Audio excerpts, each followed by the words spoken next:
তবে আমি যখন ঘুমাই আমার মনে হয় আমার ঘরে কেউ একজন আছে, যে কিনা আমার সাথেই ঘুমায় প্রতি রাতে। কারণ আমি যখন ঘুমাই আমার মনে হয় কেউ একজন আমাকে জড়িয়ে ধরে ঘুমিয়ে আছে। একদিন সকালে আমার মা আমাকে ডাকে, আমার ঘুম ভাঙে তখন। মা বলছে, এশিতা, তাড়াতাড়ি ওঠ ঘুম থেকে। এ কি অবস্থা তোর? বিছানায় এতটা রক্ত এলো কোথা থেকে? আমি তাড়াহুড়ো করে ঘুম থেকে লাফিয়ে ওঠি। আমি কি বলবো, আসলেই তো আমার বিছানায় অনেক রক্তের দাগ লেগে আছে। তোর পায়জামাতেও তো কিছুটা রক্ত লেগে আছে। কি হয়েছে তোর বলতো? মা মা মা বিশ্বাস করো, আমি বুঝতে পারছি না কি হয়েছে। আমি আমি কিছু মনে করতে পারছি না। আজই তুই আমার সাথে ডক্টরের কাছে যাবি। তোর কোনো রোগ হলো কিনা জানতে হবে তো নাকি? না না মা, তুমি চিন্তা করো না। আমার এক ফ্রেন্ড আছে না, ঋতু, ও ও তো এখন ডক্টর। আমি ওর চেম্বারে আজই যাব। ঠিক আছে, তুই আজকেই ইউনিভার্সিটি থেকে আসার সময় তোর ওই বান্ধবীর সাথে দেখা করে আসিস। ঠিক আছে মা, তাই হবে। আমি ঘুম থেকে উঠে সোজা ওয়াশরুমে চলে যাই ফ্রেশ হওয়ার জন্য। তবে আমার শরীর অনেক ব্যথা করছিল। কেন এমনটা হচ্ছিল কিছুই বুঝতে পারছিলাম না। রাতে তো আমি ঠিকই ছিলাম। কি হলো রাতে আমার সাথে? সেই রক্তই বা কোথা থেকে এলো? ফ্রেশ হয়ে আমি নাস্তা করে সোজা ইউনিভার্সিটিতে চলে যাই। ভার্সিটি শেষ করে আমি আমার ওই বান্ধবীর ক্লিনিকে চলে যাই। আরে ঈশিতা, আয় আয়। এতদিন পরে আমার কথা মনে পড়লো নাকি তোর? হ্যাঁ, আর বলিস না রে, তো অনেক বড় একটা ঝামেলা হয়ে গিয়েছে রে। কি ঝামেলা? তুই আগে বস তো, এখন বল কি হয়েছে। আমি আমার বান্ধবী ঋতুকে সবকিছু খুলে বলি। সবটা শুনে ঋতু আমাকে নিয়ে তার প্রাইভেট রুমে চলে যায় চেক করার জন্য আমার কি হয়েছে তা দেখবে। ঋতু আমার সবকিছু চেক করে বলল, দোস্ত, এটা কি করে সম্ভব বলতো? তোর সাথে গত রাতে সহবাস করা হয়েছে। আসলে তোর সাথে গতকাল প্রথমবার এইসব করা হয়েছে, এই কারণে ব্লিডিং হয়েছে। কি? তোর মাথা ঠিক আছে? আমি তো এখনো বিয়েই করিনি, আর আমার ঘরে আমি ছাড়া কেউ আসেনি। এছাড়া ঘরের ভিতর থেকেও তো লাগানো ছিল। তাহলে আমার সাথে এসব কি করবে? তোর কোথাও ভুল হচ্ছে রে তো। আরে না না ঈশিতা, আমার কোথাও ভুল হচ্ছে না। আমি একজন ডক্টর, আমি এসব কিছু খুব ভালোভাবেই বুঝতে পারি। আমি যেটা বলছি সেটা তোকে দেখে এবং পরীক্ষা করেই বলেছি। তবে দোস্ত, আমিও বুঝতে পারছি না, তুই তো একা থাকিস, তাহলে তোর সাথে এগুলো কিভাবে হলো? ঋতু জানিস, আমি গভীর রাত পর্যন্ত পড়ালেখা করে যখন ঘুমোতে যাই আমার মনে হয় আমার পাশে কেউ একজন শুয়ে থাকে। আমি এসব বিষয়ে এতদিন ভাবিনি, কারণ আমি মনে করতাম এগুলো আমার মনের ভুল। তুই তো জানিস রে ঋতু, আমি জিন ভূত এগুলো একদম বিশ্বাস করি না। না না ঈশিতা, এগুলো তোর বিশ্বাস করা দরকার। কারণ এই পৃথিবীতে জিন আছে, এটা তো কোরআন হাদিসেও বর্ণনা করা আছে, তাই না? ঈশিতা, তুই এক কাজ কর, কোনো হুজুরের সাথে যোগাযোগ কর। কারণ ডক্টরি ভাষায় আমি তোকে কি বলবো কিছু বুঝতে পারছি না। আমি নিজেও এই বিষয়টা অনেক কনফিউজড হয়ে আছি। আমি ঋতুর থেকে বিদায় নিলাম তার ক্লিনিক থেকে। তারপর বাড়িতে ফিরে আসি। আমি মাকে কি বলবো বুঝতে পারছিলাম না। এগুলো আমি কি করে আমার মাকে বলি? তখনই আমার মা আমার কাছে জানতে চায়, কিরে, কি হয়েছে? গতকাল রাতের বিষয়ে কিছু বলেছিলি তোর বান্ধবীকে? হ্যাঁ মা, বলেছি। ঋতু বলেছে আমার শরীর নাকি অনেকটা দুর্বল, এই কারণেই এমনটা হয়েছে। ভয় পাওয়ার কিছু নেই। ও আচ্ছা, আমি তো অনেক ভয় পেয়ে গিয়েছিলাম। মা ঠিক আছে, তুই তোর রুমে গিয়ে ফ্রেশ হয়ে নে। আমি মাকে মিথ্যা বললাম, কারণ মার মুখের উপরে এসব কথা আমি কি করে বলি? মা শুধু শুধুই আমাকে সন্দেহ করবে। মা হয়তোবা ভাববে আমি রাতের বেলায় আমার বয়ফ্রেন্ডকে রুমে নিয়ে এসেছি, আর সেই বোধহয় এসব করেছে আমার সাথে। এটাই তো স্বাভাবিক, যে কোনো মানুষই এমনটাই ভাববে। কারণ এত রাতে আমার রুমে আর কেই বা আসতে পারে? আমি নিজেও তো জানি না কি করে হয়েছে আমার সাথে, আর কে এসেছিল আমার ঘরে। তবে আমায় সব থেকে বেশি যেটা ভাবাচ্ছে সেটা হচ্ছে আমার ঘর তো ভেতর থেকেই লাগানো ছিল, আর আমার বাড়িটা হচ্ছে 4 তলায়। এত রাতে জানালা দিয়েও কেউ আসবে কোনোভাবেই সম্ভব না। তাহলে আমার সাথে এসব কে করলো? আমাকে যে করেই হোক জানতেই হবে কে এমনটা করেছে। আমি একটা পরিকল্পনা করি। আমি ভাবতে শুরু করি গতকাল রাতে যার মাধ্যমে আমার সাথে এসব হয়েছে, আর যেই বা করেছে সে আজকে রাতে অবশ্যই আবারও আমার কাছে আসবে। আর আমি আজকে রাতে ঘুমাবোই না। আমি দেখার চেষ্টা করব আসলে কে, কে আমি ঘুমিয়ে যাওয়ার পর আমার কাছে আসে। সেদিন রাতেও বাবা মা সবাই ঘুমিয়ে যাওয়ার পর আমি আমার ঘরের লাইটটা জ্বালিয়ে পড়াশোনা করছিলাম। পড়াশোনা শেষ করতে রাত 2টা বেজে যায়। আমি আমার বিছানায় চলে যাই, ঘরের লাইটটা নেভিয়ে। আমি আমার চোখ দুটো বন্ধ করে ঘুমানোর নাটক করে ঘুমিয়েছিলাম। হঠাৎ করে আমি অনুভব করতে পারি আমার ঘরের জানালাটা আস্তে আস্তে উপরের দিকে খুলে গেল, আর ঘরের মধ্যে গরম বাতাস বইতে শুরু করলো। আমার চোখ বন্ধ ছিল, কিন্তু আমি সব অনুভব করতে পারছিলাম। হঠাৎ করেই আমার পাশে আমার কম্বলের নিচে কেউ একজন উঠে পড়ল, আর ঠান্ডা দুটি হাত আমাকে জড়িয়ে ধরল। আমি ভয়ে অনেক জোরে একটা চিৎকার মারি। আমার চিৎকার শুনে বাবা মা দৌড়ে আমার ঘরে চলে আসে। আমার দরজার বাইরে থেকে ডাকতে শুরু করে, কি হয়েছে সীতা? দরজা খোল, কি হয়েছে? আমি কোনোভাবে খাট থেকে নেমে এক দৌড়ে দরজাটা খুলে ফেলি। বাবা মা ঘরে প্রবেশ করেই লাইটটা অন করে দেয়, আর আমার কাছে জানতে চায় কি হয়েছে। আমি চোখ বন্ধ করেছিলাম। আমি এতটাই ভয় পেয়েছিলাম, চোখ খোলার সাহস পাচ্ছিলাম না। বাবা মা আমাকে বলে, চোখ খোল মা, আমরা চলে এসেছি, কি হয়েছে বল আমাদের। আমি অনেক সাহস জড়িয়ে চোখ দুটো খুলি। তখন আমার মাকে বলি, মা, আমার খাটে, আমার কম্বলের নিচে কেউ একজন আছে। বাবা আমার খাটের কম্বলটা পুরোপুরি উঠিয়ে ফেলে, কিন্তু সেখানে তো কিছুই নেই। বাবা ভালো করে চারপাশ দেখে, কিন্তু কেউই নেই। খাটের নিচেও চেক করে বাবা, কিন্তু কেউ ছিল না সেখানে। তবে আমি একটা বিষয়ের উপর লক্ষ্য করলাম, রুমের জানালা দুটো খোলা। কিন্তু আমার খুব ভালো করেই মনে আছে আমি পড়াশোনা শেষ করে জানালাগুলো লাগিয়ে তারপরে ঘুমোতে এসেছিলাম। বাবা বলে, কই, কিছু তো নেই, হয়তো তুমি খারাপ কোনো স্বপ্ন দেখেছো মা। কিন্তু আমি স্বপ্নে কি করে দেখতে পারি? আমি তো জেগেছিলাম, আমি তো অনুভব করতে পেরেছিলাম আমাকে দুটি ঠান্ডা হাত জড়িয়ে ধরেছে।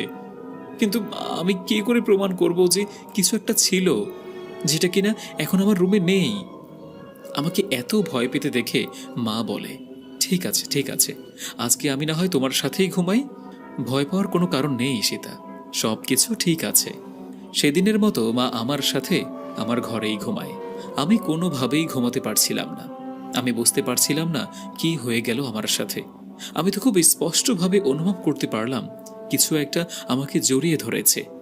সকালে আমার ঘুম ভাঙে, আর আমি আমার ইউনিভার্সিটিতে চলে যাই। ভার্সিটি থেকে আসার সময় আমি আবারও আমার বান্ধবীর ক্লিনিকে চলে যাই, আর ঋতুর সাথে দেখা করি।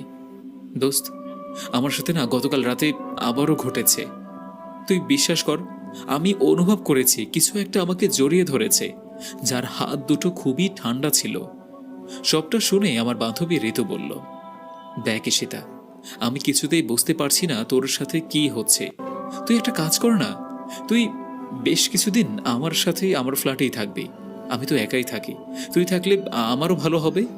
আর আমিও অনুভব করার চেষ্টা করব আসলে কি অদৃশ্য কিছু তোর সাথে দেখা করতে আসে কিনা। আর আমার বিশ্বাস তুই আঙ্কেল আন্টিকে কথা বললে তারা মানা করবে না। আমি আজকেই বাবা মার সাথে কথা বলবো, আর তোকে বিকেলবেলা ফোন দিয়ে জানাবো। আমি ঋতুর থেকে বিদায় নিয়ে বাসায় চলে আসি। দুপুরের খাওয়া দাওয়ার পর আমি বাবা মাকে বলি, বাবা, আমি বেশ কিছুদিন ঋতুর সাথে তার ফ্ল্যাটে থাকতে চাই। আসলে বাবা, আমি ঘরে ঠিকভাবে পড়ালেখা করতে পারছিলাম না। ওর সাথে থাকলে হয়তো বা আমি পড়ায় একটু ভালো করে মন দিতে পারবো। বাবা মা জানে ঋতু কেমন মেয়ে, তাই তারা কোনো দ্বিমত না করেই আমাকে পারমিশনটা দিয়ে দিল। বিকেলবেলা আমি ঋতুকে ফোন দিয়ে সবটা বলি, আর সন্ধ্যার আগেই বাবা মা গাড়িতে করে ঋতুর ফ্ল্যাটের কাছে আমাকে এগিয়ে দিয়ে আসে। তো ঈশিতা, কি খাবি তুই বল? আজকে কিন্তু আর রান্না করব না, চল না দুই বান্ধবী ফুডপান্ডা থেকে কিছু অর্ডার করে দেই। ঠিক আছে ঠিক আছে, তুই যেমনটা ভালো বুঝিস, তবে আজকে কিন্তু আমি কাচ্চি খাবো, কাচ্চি অর্ডার কর না। অতঃপর রাতের ডিনারটা আমরা ফুডপান্ডা থেকে অর্ডার করে নিয়ে আসি। খাওয়া দাওয়ার পর 2 কাপ কফি বানিয়ে খাটের উপর বসে পড়লাম আড্ডা দেওয়ার জন্য।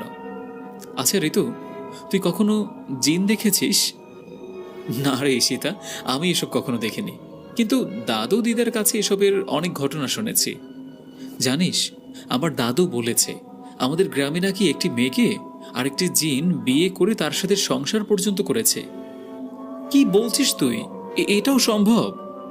হ্যাঁ ঈশিতা, এটা আমি শুনেছি আমার দাদুর কাছে, কিন্তু এটা তো অনেক আগের ঘটনা, 1905 সালের ঘটনা। আচ্ছা ঋতু, তাহলে কি আমার কাছেও কি কোনো জিন আসে?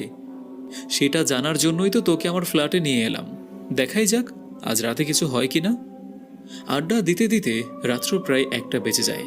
তারপরে আমরা একসাথে লাইট বন্ধ করে এক খাটেই ঘুমিয়ে পড়ি। আমি যখন গভীর ঘুমেছিলাম তখন আমি একটা স্বপ্ন দেখি। আমি ঋতুর ফ্ল্যাটে শুয়ে আছি, আর আমার সামনে দাঁড়িয়ে আছে খুব সুন্দর দেখতে একটি পুরুষ। পুরুষটি মিশরের মানুষদের মতো খুব সুন্দর পোশাক পরা।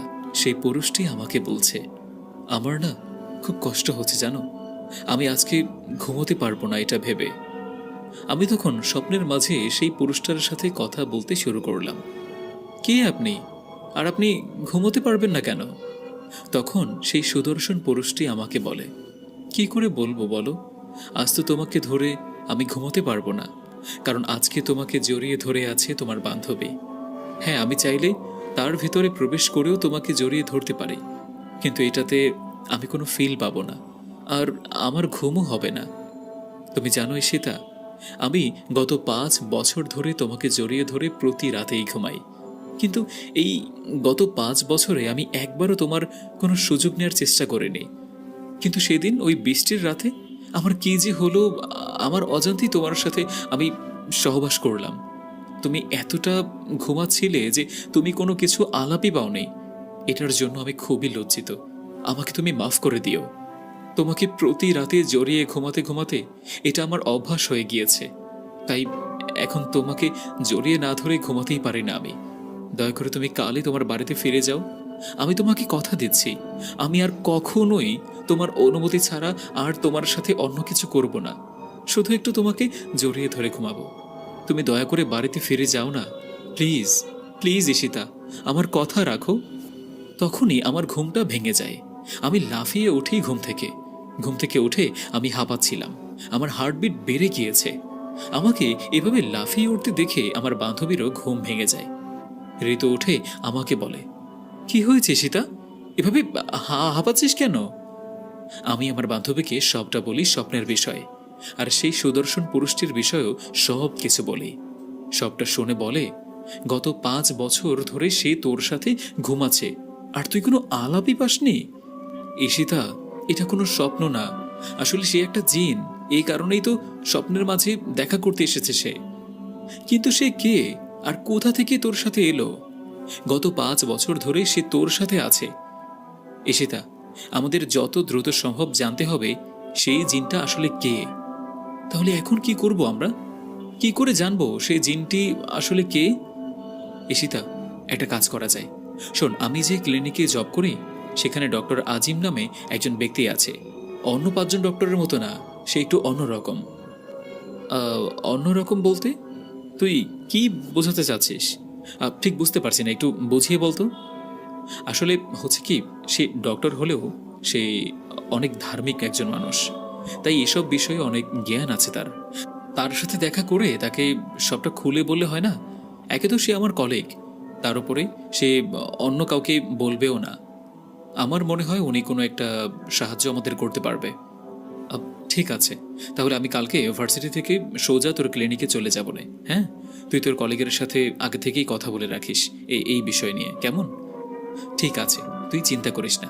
চল এখন আবার ঘুমিয়ে পড়ি, আর আমি তো আছি তোর পাশে, চিন্তা করিস না। তারপর আমরা আবার ঘুমিয়ে পড়ি, আর পরদিন সকালে আমি ভার্সিটিতে চলে যাই ঘুম থেকে উঠেই, আর ঋতু চলে যায় তার ক্লিনিকে। ভার্সিটি শেষ করে আমি ঋতু আর তার কলিগের সাথে দেখা করতে যাই।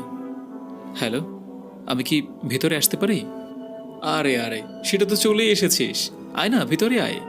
মিট মাই কলিগ আজিম ভাইয়া। আসসালামু আলাইকুম ভাইয়া, আমি ঈশিতা। কেমন আছেন আপনি? ওয়ালাইকুম সালাম ঈশিতা। আসো আসো, তোমাকে নিয়েই কথা হচ্ছিল। ঋতু আমাকে সবটাই বলেছে তোমার বিষয় নিয়ে। দেখো ঈশিতা, আমাদের এই জগতে কিন্তু অদৃশ্য অনেক কিছুই আছে, বিশেষ করে জিন জাতি, যেটাকে না মানলেই নয়। শোনো, অনেক ধরনের জিন আছে, অনেক রকমের জিন আছে, আবার এদের ভিতর অনেক জাতির জিনও আছে এই পৃথিবীতে। তাই আমরা যদি জানতে চাই সেই জিনটি আসলে কে, আর সে তোমার কাছে কেন আসে, তাহলে আমাদেরকে ঢাকার মিরপুর মাজারে যেতে হবে। আসলে সীতা, সেখানে আমার পরিচিত একজন অনেক বড় হাফেজ আছে, হ্যাঁ, যার কাছে আছে 10টা জিন। দেখো সীতা, আমরা মানুষ, আমরা চাইলেই অদৃশ্য জগতের কারোর সাথে যোগাযোগ করতে পারবো না, তবে একটি জিন চাইলে আরেকটি জিনের সাথে খুব সহজেই যোগাযোগ করতে পারে। তাই আমাদের যত দ্রুত সম্ভব তার সাথে দেখা করে এই বিষয়টা নিয়ে কথা বলা দরকার। ঠিক আছে আজিম ভাইয়া, তাহলে আমরা কবে রওনা করছি? তুমি চাইলে আগামীকাল বিকেলেই আমরা সকলে যাব সেই মাজারে। ঠিক আছে ভাইয়া, তাহলে সেই কথাই রইল। চল ঋতু, আমরা তাহলে এখন বাড়িতে ফিরে যাই। আল্লাহ হাফিজ ভাইয়া, কালকে দেখা হবে আপনার সাথে। আল্লাহ হাফিজ। আর হ্যাঁ ঈশিতা, শোনো শোনো, এই নাও, এটা তোমার কাছে রাখো। এটা কি ভাইয়া? এটা তো একটা বোতলে পানি দেখতে পাচ্ছি। শোনো, এটা কোনো সাধারণ পানি না, এটা মক্কা শরীফের জমজম কূপের পানি। আজকে তুমি তোমার খাটের চারপাশে এই পানিটা ছিটিয়ে দিও, তারপরে বিসমিল্লাহ বলে আল্লাহ রসুলের নাম নিয়ে ঘুমিয়ে পড়ো। আশা করি আজকে তোমার তেমন কোনো সমস্যা হবে না। ঠিক আছে ভাইয়া, আপনাকে অসংখ্য অসংখ্য ধন্যবাদ। তাহলে আমরা আজকে আসি। ঠিক আছে, আল্লাহ হাফিজ, দেখে শুনে যেও।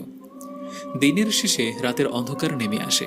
যতই রাত হচ্ছিল ততই যেন একটা অজানা ভয় আমাকে গ্রাস করছিল। আমি আজিম ভাইয়ের কথা মতো সেই বোতলের কিছুটা পানি আমার খাটের চারপাশে ছিটিয়ে দেই। তারপর ঋতুকে জড়িয়ে ধরে কোনোভাবে ঘুমানোর চেষ্টা করি। রাত যখন গভীর হয় তখন আমি গভীর ঘুমে ছিলাম। তখন আমি একটি খুব অদ্ভুত ধরনের স্বপ্ন দেখি। আমি দেখি সেদিন রাতে স্বপ্নে দেখা সেই জিনটি আমার দরজার সামনে দাঁড়িয়ে আছে। সে অনেক চেষ্টা করছে আমার কাছে আসার, কিন্তু অদৃশ্য কোনো শক্তি তাকে আমার কাছে আসতে দিচ্ছে না। সে আমার দরজার সামনে দাঁড়িয়ে রাগে ফুসফুস করছে আর আমাকে বলছে, তুমি কাজটি মোটেও ঠিক করনি। আমি কেন তোমার কাছে আসতে পারছি না? তুমি কি করেছো বলো তো? তুমি কেন বুঝতে পারছো না? আমি তোমার কোনো ক্ষতি করতে চাই না, আমি তো শুধু তোমাকে ভালোবাসি। ভালোবাসা কি পাপ নাকি? আর আমি তোমাকে জড়িয়ে না ধরে ঘুমাতে পারি না। ঈশিতা, তুমি কেন করছো আমার সাথে এরকম? কেন আমাকে এত কষ্ট দিচ্ছ ঈশিতা? এটা বলে সে আবারও আমার কাছে আসার চেষ্টা করে, কিন্তু যখনই সে আমার খাটের সামনে এসে পড়ে তখনই অদৃশ্য কোনো ধাক্কার মাধ্যমে দৌড়ে ছিটকে পড়ে যায় আর এক পাশে। কি হচ্ছে তার সাথে সে নিজেও বুঝতে পারছে না। তারপর সে জেদ দেখিয়ে আমার দরজার সামনে দেয়ালটায় অনেক জোরে জোরে ঘুষি মারতে শুরু করলো। আমি দেখছিলাম তার হাত ফেটে রক্ত বের হচ্ছে। আমি স্বপ্নের মাঝেই তাকে বলতে শুরু করি, এমনটা করবেন না, আপনার কষ্ট হবে, আপনার হাত কেটে রক্ত বের হচ্ছে দেখুন। তখন সে আমাকে বলে, তোমার সাথে না ঘুমাতে পারাটা এর থেকেও অনেক বেশি কষ্টের। এর ভিতরেই চারপাশে ফজরের আজান দিতে শুরু করলো, আর সে অদৃশ্য হয়ে গেল আমার চোখের পলকের মধ্যেই। যাওয়ার আগে সে আমাকে বলে গেল, দয়া করে কালকে তুমি এমনটা করো না, তোমার কাছে একটু হলেও আসতে দিও, দয়া করো আমার প্রতি। তখনই আমার স্বপ্নটা ভেঙে যায়। আমি ঘুম থেকে অনেক জোরে একটা চিৎকার দিয়ে উঠি, এই সীতা, কি হয়েছে কি তোর? হ্যাঁ, আবার স্বপ্ন দেখেছিস তাই না? আচ্ছা দাঁড়া দাঁড়া, আমি তোর জন্য পানি নিয়ে আসছি। এই নে, পানিটা একটু খেয়ে নে। এখন বলতো কি হয়েছে তোর? ঋতু, আজকেও না আমি একটা স্বপ্ন দেখেছি জানিস। তারপর আমি ঋতুকে সেই স্বপ্নের বিষয়ে সব কিছু বর্ণনা করি। স্বপ্ন শুনে ঋতু আমাকে বলে, আরে ওটা তো একটা স্বপ্ন, স্বপ্নকে নিয়ে এত কেন ভাবছিস তুই? হ্যাঁ, এসব কথার মাঝে আমার চোখের নজর গিয়ে পড়ে আমাদের দরজার সামনের দেয়ালটায়। দেয়ালটায় নজর যাওয়ার পরে আমি আরেকটা চিৎকার দেই। কিরে, কি হলো? তুই আবার চিৎকার দিছিস কেন? ঋতু, ঋতু, ওই যে দেখ, ওই দেয়ালটা দেখ না। ঋতু যখন ওই পাশটায় তাকালো, তারপর ওর পুরো শরীরের লোম দাঁড়িয়ে যায়। এ কি, এটা কি করে সম্ভব? আসলে আমরা দুজন একসাথেই দেখছিলাম ওই দেয়ালটা, যেখানে একটা মানুষ বারবার ঘুষি মারার কারণে হাত ফেটে রক্ত পড়ে গেলে যেমন হয়, ঠিক তেমনই। আমি বলেছিলাম না সেটা স্বপ্ন না, এটা আসলেই ঘটেছে। আমি অনেক ভয় পেয়ে গিয়েছিলাম এসব জিনিস দেখে। আচ্ছা ঈশিতা, তুই একটু শান্ত হ। আজকে তো আমরা যাচ্ছি মাজারে, তাই না? আমরা সব কিছু জানতে পারবো, চল আমার সাথে। আমরা বাসা থেকে বের হয়ে আজিম ভাইকে কল করি। হ্যাঁ ঈশিতা, বলো কি হয়েছে? ভাইয়া, এখন আমাদের মাজারে যেতে হবে। কিন্তু কেন ঈশিতা? আমাদের তো কথা হয়েছিল আমরা বিকেলে যাব। না না ভাইয়া, অনেক বড় একটা ঘটনা ঘটে গিয়েছে, আমাদের আর দেরি করা একদমই ঠিক হবে না, আমাদের এখনই যাওয়া উচিত। কি হয়েছে সেটা তো বলো। আমি ভাইয়াকে ফোনেই সব কিছু খুলে বলি। স্বপ্নে শুনে ভাইয়া আমাকে বলে, আব, ঠিক আছে ঠিক আছে, তুমি আর ঋতু আমার বাড়ির দিকে চলে আসো, আমরা এখান থেকেই রওনা দিচ্ছি। আব, ঠিক আছে ভাইয়া, আমি আর ঋতু এখনই আসছি আপনার বাসায়। আমরা দুজন আজিম ভাইয়ের বাসায় যাই। সেখান থেকে সকালের নাস্তা করে তারপর রওনা করি মাজারের উদ্দেশ্যে। মিরপুরে আসতে আসতে আমাদের 2 ঘন্টার মতো সময় লাগে। মাজারের সামনে এসে আমরা 3জন দাঁড়াই। আজিম ভাই আমাদেরকে বলে, তোমরা দুজনে এখানে দাঁড়াও, আমি ভেতরে গিয়ে আমার বন্ধুকে নিয়ে আসছি। আজিম ভাইয়া মাজারের ভেতরে চলে যায়। আমি আর আমার বন্ধু সেখানেই দাঁড়িয়ে থাকি। কিছুক্ষণ দাঁড়িয়ে থাকার পর আজিম ভাইয়া আসে, সাথে করে একটি খুব সুন্দর লোককেও নিয়ে আসে, যার পরনে ছিল সাদা ধবধবে পাঞ্জাবি, মাথায় টুপি এবং মুখে দাড়ি। দেখে আমাদের আর বুঝতেই বাকি রইল না এই হচ্ছে আজিম ভাইয়ের বন্ধু, সে হাফেজ। সে আমাদের কাছে এসে আমাদের সালাম দিয়ে বলল, আমার নাম রাকিব। আমরা তার সালামের উত্তর নিয়ে আমাদের নামটাও তাকে বললাম। তারপর রাকিব ভাই আমাদেরকে বলে, আপনারা 3জন আমার সাথে আসেন। আমরা তার সাথে হাঁটা শুরু করি। সে আমাদেরকে নিয়ে মাজারের ভিতরে একটি কক্ষে প্রবেশ করে। আমি কক্ষে প্রবেশ করে দেখি ঘরটা খুব সুন্দর সাজানো গোছানো, আর খুব সুন্দর মিষ্টি আতরের ঘ্রাণ রয়েছে সেই ঘরে। রাকিব ভাই আমাদেরকে বলে, এই ঘরের ভিতরেই আমি আমার জিন সাথীদের সাথে কথা বলি আর তাদের সাথে দেখাও করি। আপনি এখন আপনার সাথে যা যা ঘটেছে সব কিছু আমাকে বলবেন। দেখুন ঈশিতা, আপনারা হয়তো তাদেরকে দেখতে পারছেন না, কিন্তু আমার সাথে এখানে আরও 10টি জিন দাঁড়িয়ে আছে, যারা বাতাসের সাথে অদৃশ্য আছে। আপনি এখন যা যা বলবেন আমার সাথে, তারাও খুব মন দিয়ে সেগুলো শুনবেন, আর তারা তাদের মতো করেই চেষ্টা করবে আজকে রাতের ভেতরেই সেই জিনটার বিষয়ে সব কিছু জানার। আর আগামীকাল সকালে আপনারা আবারও এখানে আসবেন, আমি আপনাদেরকে সব কিছু খুলে বলবো তারা কি কি জেনেছে সেই জিনটার বিষয়ে। তারপর আমি রাকিব ভাইয়াকে সব কিছু খুলে বললাম, শুরু থেকে একদম শেষ পর্যন্ত। সব কিছু শুনে রাকিব ভাইয়া খুব অদ্ভুত ধরনের একটা প্রশ্ন করলো আমাকে। কিছু মনে করবেন না ঈশিতা, আমি আপনার কাছে কিছু কথা জানতে চাচ্ছি। আহ, জি রাকিব ভাইয়া, বলেন, কি জানতে চান আমার কাছে? তুমি বলছো সে তোমার সাথে সহবাস করছে, আমি জানতে চাই সে কি একা তোমার সাথে মিলিত হয়েছে, নাকি তার সাথে আরও কেউ ছিল? না না রাকিব ভাই, সে একাই ছিল। কিন্তু আপনি এই প্রশ্ন কেন করছেন? আসলে ঈশিতা, দল বেঁধে যদি কোনো জিন কোনো মানুষ মেয়েকে ধর্ষণ করে কিংবা তার সাথে সহবাস করে, তাহলে তার জীবনের ঝুঁকি আছে। তাদেরকে সেই মেয়ের উপর থেকে ছাড়ানো অনেক কষ্টকর হয়। কিন্তু কোনো জিন যদি একা তার সাথে সহবাস করে, তাহলে ধরে নিতে হবে সেই জিন আসলে সেই মেয়েটাকে ভালোবাসে, আর সেই জিন তার অজান্তেই সে ওই মেয়েটার সাথে সহবাস করেছে, যেমনটা তোমার সাথে হয়েছে। আর এর মানে আমরা ধরেই নিতে পারি সেই জিনটি তোমার কোনো ক্ষতি করতে চায় না, সে তোমাকে অনেক ভালোবাসে। এই কারণেই তোমার সাথে সে দেখা করতে আসে, আর এতদিন যাবৎ তোমার সাথেই ছিল। তারপরেও ঠিক আছে, আমাকে একটা রাত সময় দাও, আর কষ্ট করে আগামীকাল তোমরা 3জন কিন্তু আবার আমার কাছে এসো।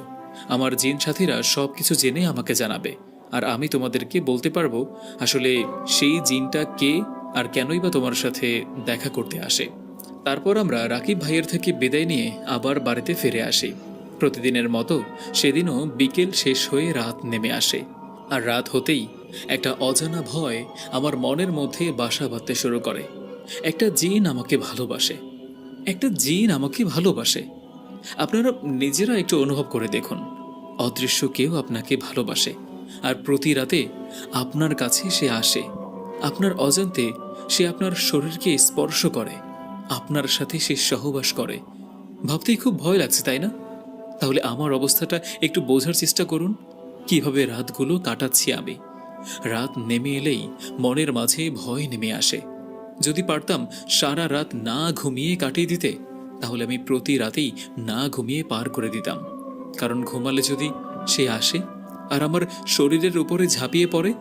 এইদিকে রাকিব ভাইয়া বলল সে আমার কোনো ক্ষতি করতে চায় না, তাহলে কেন সে আমার অনুমতি ছাড়া আমার সাথে এগুলো করলো?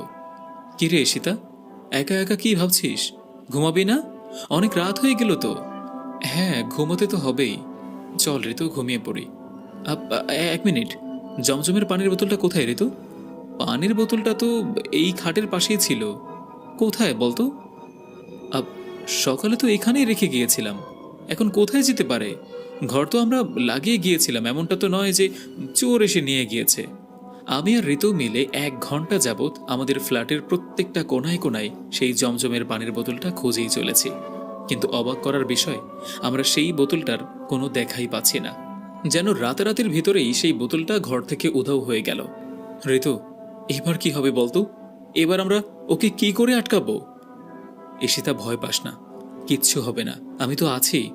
চল ঘুমিয়ে পড়, আমি তোর মাথায় হাত বুলিয়ে দিচ্ছি, দেখবি তোর ঘুম চলে আসবে। ঋতু আমার মাথায় হাত বোলাতে শুরু করলো।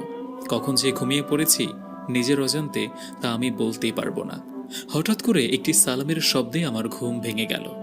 চোখ খুলে দেখি আমার সামনে খুব লম্বা দুজন ব্যক্তি দাঁড়িয়ে আছে, যাদের চেহারাটা ঠিক দেখা যাচ্ছে না, তাদের চেহারাগুলো কাপড় দিয়ে ঢাকা। সেই দুইটি লম্বা অদ্ভুত দেখতে ব্যক্তি আমাকে বলল, আপনাকে আমাদের সাথে আসতে হবে, আপনার জন্য মহারাজ অপেক্ষা করছে। আমি লাফিয়ে ঘুম থেকে উঠে বসি। শুরুতে ভেবেছিলাম এগুলো আমার স্বপ্ন, কিন্তু আমি মিনিটের মধ্যেই বুঝতে পারি এগুলো সব কিছু বাস্তবে ঘটছে। আমি যখন ঋতুকে ডাকতে যাব, তখন দেখি আমার পাশে কেউই নেই। আমি অনেক জোরে ঋতুর নাম ধরে চিৎকার করি, কিন্তু ঋতু পুরো ফ্ল্যাটেই নেই। তখনই সেই লম্বা দুজন ব্যক্তি আমাকে বলে, এটা হচ্ছে মায়ার দুনিয়া, এখানে আপনার বান্ধবী নেই, দয়া করে আপনি নিজে থেকে আমাদের সাথে আসুন, নয়তো আমাদের জোর করে আপনাকে নিয়ে যেতে হবে। কারা এরা? কেন এসেছে এখানে? আর কোথাকার মহারাজের কথা বলছে তারা? কি হচ্ছে আমার সাথে? কিছুই বুঝতে পারছি না। তখনই সেই লম্বা দুটি অদ্ভুত দেখতে লোক আমাকে এক ধমক দিয়ে বলল, কি হলো, উঠুন খাট থেকে, আমাদের সাথে আসুন। আমি ভয় পেয়ে ঘাট থেকে নেমে দাঁড়াই আর তাদের সাথে হাঁটা শুরু করি। তারা আমাকে নিয়ে বাড়ির বাইরে চলে আসে। কোথায় যাচ্ছিল কিছুই বুঝতে পারছিলাম না, কিন্তু যখন আমি বাড়ির ভিতর থেকে বাইরে আসলাম, তখন দারোয়ান বা অন্য কাউকে আমি দেখিনি। আশেপাশের সব কিছুই চেনা, কিন্তু কেন যেন অচেনার মতো লাগছে। সবটাই যেন মায়ার একটা দুনিয়া। কোথায় নিয়ে যাচ্ছে তারা আমাকে? বাড়ির বাইরে আসার পর আমি সেই দুটি লম্বা দেখতে ব্যক্তির সাথে হাঁটা শুরু করি। তবে আমার এলাকাটা অচেনা অচেনা লাগছিল। অচেনা লাগছে এই কারণে, কারণ রাতের বেলায় আমাদের এলাকার প্রত্যেকটা বাড়ির সামনে একটি করে দারোয়ান থাকে, কিন্তু আমি, মানুষ তো দূরে থাক, একটি কুকুরেরও দেখা পাচ্ছিলাম না। তাই নিজের এলাকায় নিজের কাছেই অচেনা মনে হচ্ছিল আমার। কিছুক্ষণ হাঁটার পর সেই দুটি ব্যক্তি আমাকে নিয়ে একটি বাস স্ট্যান্ডের সামনে এসে দাঁড়ায়। বাস স্ট্যান্ড দেখে আমি চিনতে পারি, কারণ এই বাস স্ট্যান্ড থেকেই আমি প্রতিদিন সকালে বাসে করে ভার্সিটিতে যাই। কিন্তু এখন বাজে রাত 2টা, আর এই সময় বাস স্ট্যান্ডে কোনো বাস আসার কথাই না। তাহলে তারা আমাকে নিয়ে এখানে দাঁড়িয়ে আছে কেন? তাদেরকে জিজ্ঞেস করব এত সাহসও হচ্ছিল না আমার, কারণ আমি অনেকটাই ভয় পেয়েছিলাম। বারবার মনে হচ্ছিল অনেক জোরে একটা চিৎকার দেই আর মানুষের কাছে সাহায্য চাই, কিন্তু কার কাছেই বা সাহায্য চাইবো আমি? আমি তো কাউকেই দেখতে পাচ্ছি না। আমার মনে হচ্ছিল এক দৌড় দিয়ে এখান থেকে পালিয়ে যাই, কিন্তু আমার পা যেন এখান থেকে সরতেই চাচ্ছে না। এই কি হচ্ছে আমার সাথে, আমি কিছুই বুঝতে পারছি না। আমি ভয়ে চুপচাপ তাদের সাথে এসে বাস স্ট্যান্ডে কিছুক্ষণ দাঁড়িয়ে থাকি। 5 মিনিট পর আমাকে অবাক করে দিয়ে একটি বাস আমাদের স্ট্যান্ডে এসে দাঁড়ালো। তবে এ কি, বাসের ভিতরে তো কেউই নেই, শুধু বাস চালক আর একজন হেল্পার বাসের মধ্যে বসা। তারাও দেখতে খুবই অদ্ভুত, কারণ তাদের মুখগুলো কাপড় দিয়ে ঢাকা ছিল। আমার সাথে থাকা সেই ব্যক্তি দুটি আমাকে বলল, চলুন বাসে উঠে পড়ুন। আর ভয়ে ভয়ে তাদের সাথে বাসের ভিতর উঠে পড়লাম আমি। বাসটি এবার রাস্তা দিয়ে চলতে শুরু করে। আমি চারপাশে তাকিয়ে দেখি রোডঘাট পুরোপুরি ফাঁকা। দেখে মনে হচ্ছিল এই পৃথিবীতে আর কোনো মানুষ বেঁচে নেই, কারণ এই রাতের বেলা কোনো মানুষ কিংবা কুকুর কোনোটার দেখা আমি পাচ্ছিলাম না। কিন্তু এইটা কি করে সম্ভব? ঢাকা শহর সারা রাত কোনো না কোনো মানুষ আশেপাশে অবশ্যই থাকবে। রাস্তায় একটা গাড়ি হলেও তো চলাচল করবে, কারণ এটা ঢাকা। কিন্তু আমি কিছুরই দেখা পাচ্ছি না। এটা কি আমার স্বপ্ন নাকি আসলে আমার সাথে এগুলো ঘটছে আমি বুঝতে পারছি না। আমি লক্ষ্য করি বাসটি শহরের পথ ছেড়ে একটু গ্রামের পথ ধরে চলতে শুরু করলো। এটা দেখে আমার ভয় আরো দ্বিগুণ হয়ে গেল। আমি ভাবছিলাম আমার সাথে কোনো খারাপ কিছু ঘটবে না তো, বাসটি ১ ঘন্টার মতো চলার পর একটি স্থানে এসে থেমে গেল। আমি জানালা খুলে চারপাশ তাকিয়ে দেখি শুধু ধান ক্ষেত আর ধান ক্ষেত। আর তারপর একটি নদীর পাড়ে এসে বাসটি থেমে গেল। তখন আমার সাথে থাকা ওই দুটি ব্যক্তি আমাকে বলে, চলুন এবার বাস থেকে নেমে পড়ুন। আমি ভয়ে ভয়ে বাসের ভেতর থেকে বাইরে চলে আসি। আমি পিছনে ফিরে তাকিয়ে দেখি এই বাসটি এখানে আসার কোনো রাস্তাই নেই, কারণ চারিপাশে ধান ক্ষেত, কোথাও গাড়ি চলার কোনো রাস্তা আমি দেখছিলাম না। তাহলে আমাদের গাড়িটা এখানে কি করে এলো? আমি ভয়ে কোনো কথা বলতে পারছিলাম না। তখন আমার সাথে থাকা সেই দুটি ব্যক্তি আমাকে বলে, আসুন আমাদের সাথে। আমি দেখি সেই দুটি ব্যক্তি ধান ক্ষেতের ভিতর দিয়েই হাঁটা শুরু করলো। কোনো উপায় না থাকায় আমিও তাদের সাথে ধান ক্ষেতের মাঝ দিয়ে হাঁটতে শুরু করলাম। তখনই আমার কানে আমি শুনতে পেলাম বাসটি আবারও স্টার্ট নিয়েছে। ভাবছিলাম একটিবার কি পিছনে ঘুরে দেখব বাসটি কি করে এখানে এসেছে, কারণ এখানে আসতে কোনো রাস্তা তো নেই। সে আবার কি করেই বা ফিরে যাবে। আমি যখন পিছন ফিরে তাকিয়ে দেখতে যাব, তখনই সেই দুটি ব্যক্তি আমাকে বলে, দয়া করে আপনি পিছনে তাকাবেন না, তাহলে আপনি ভয় পেতে পারেন। তাদের কথা মতো আমি আর পিছনে ফিরে তাকানোর সাহসই করিনি। এইদিকে ধান ক্ষেতগুলো পাড়ি দেওয়ার পরেই দূর থেকে আমি লক্ষ্য করি একটা খুব সুন্দর রাজপ্রাসাদ দেখা যাচ্ছে চোখের সামনেই। সেটা প্রাসাদের চারপাশে মশাল দিয়ে আগুন জ্বালানো।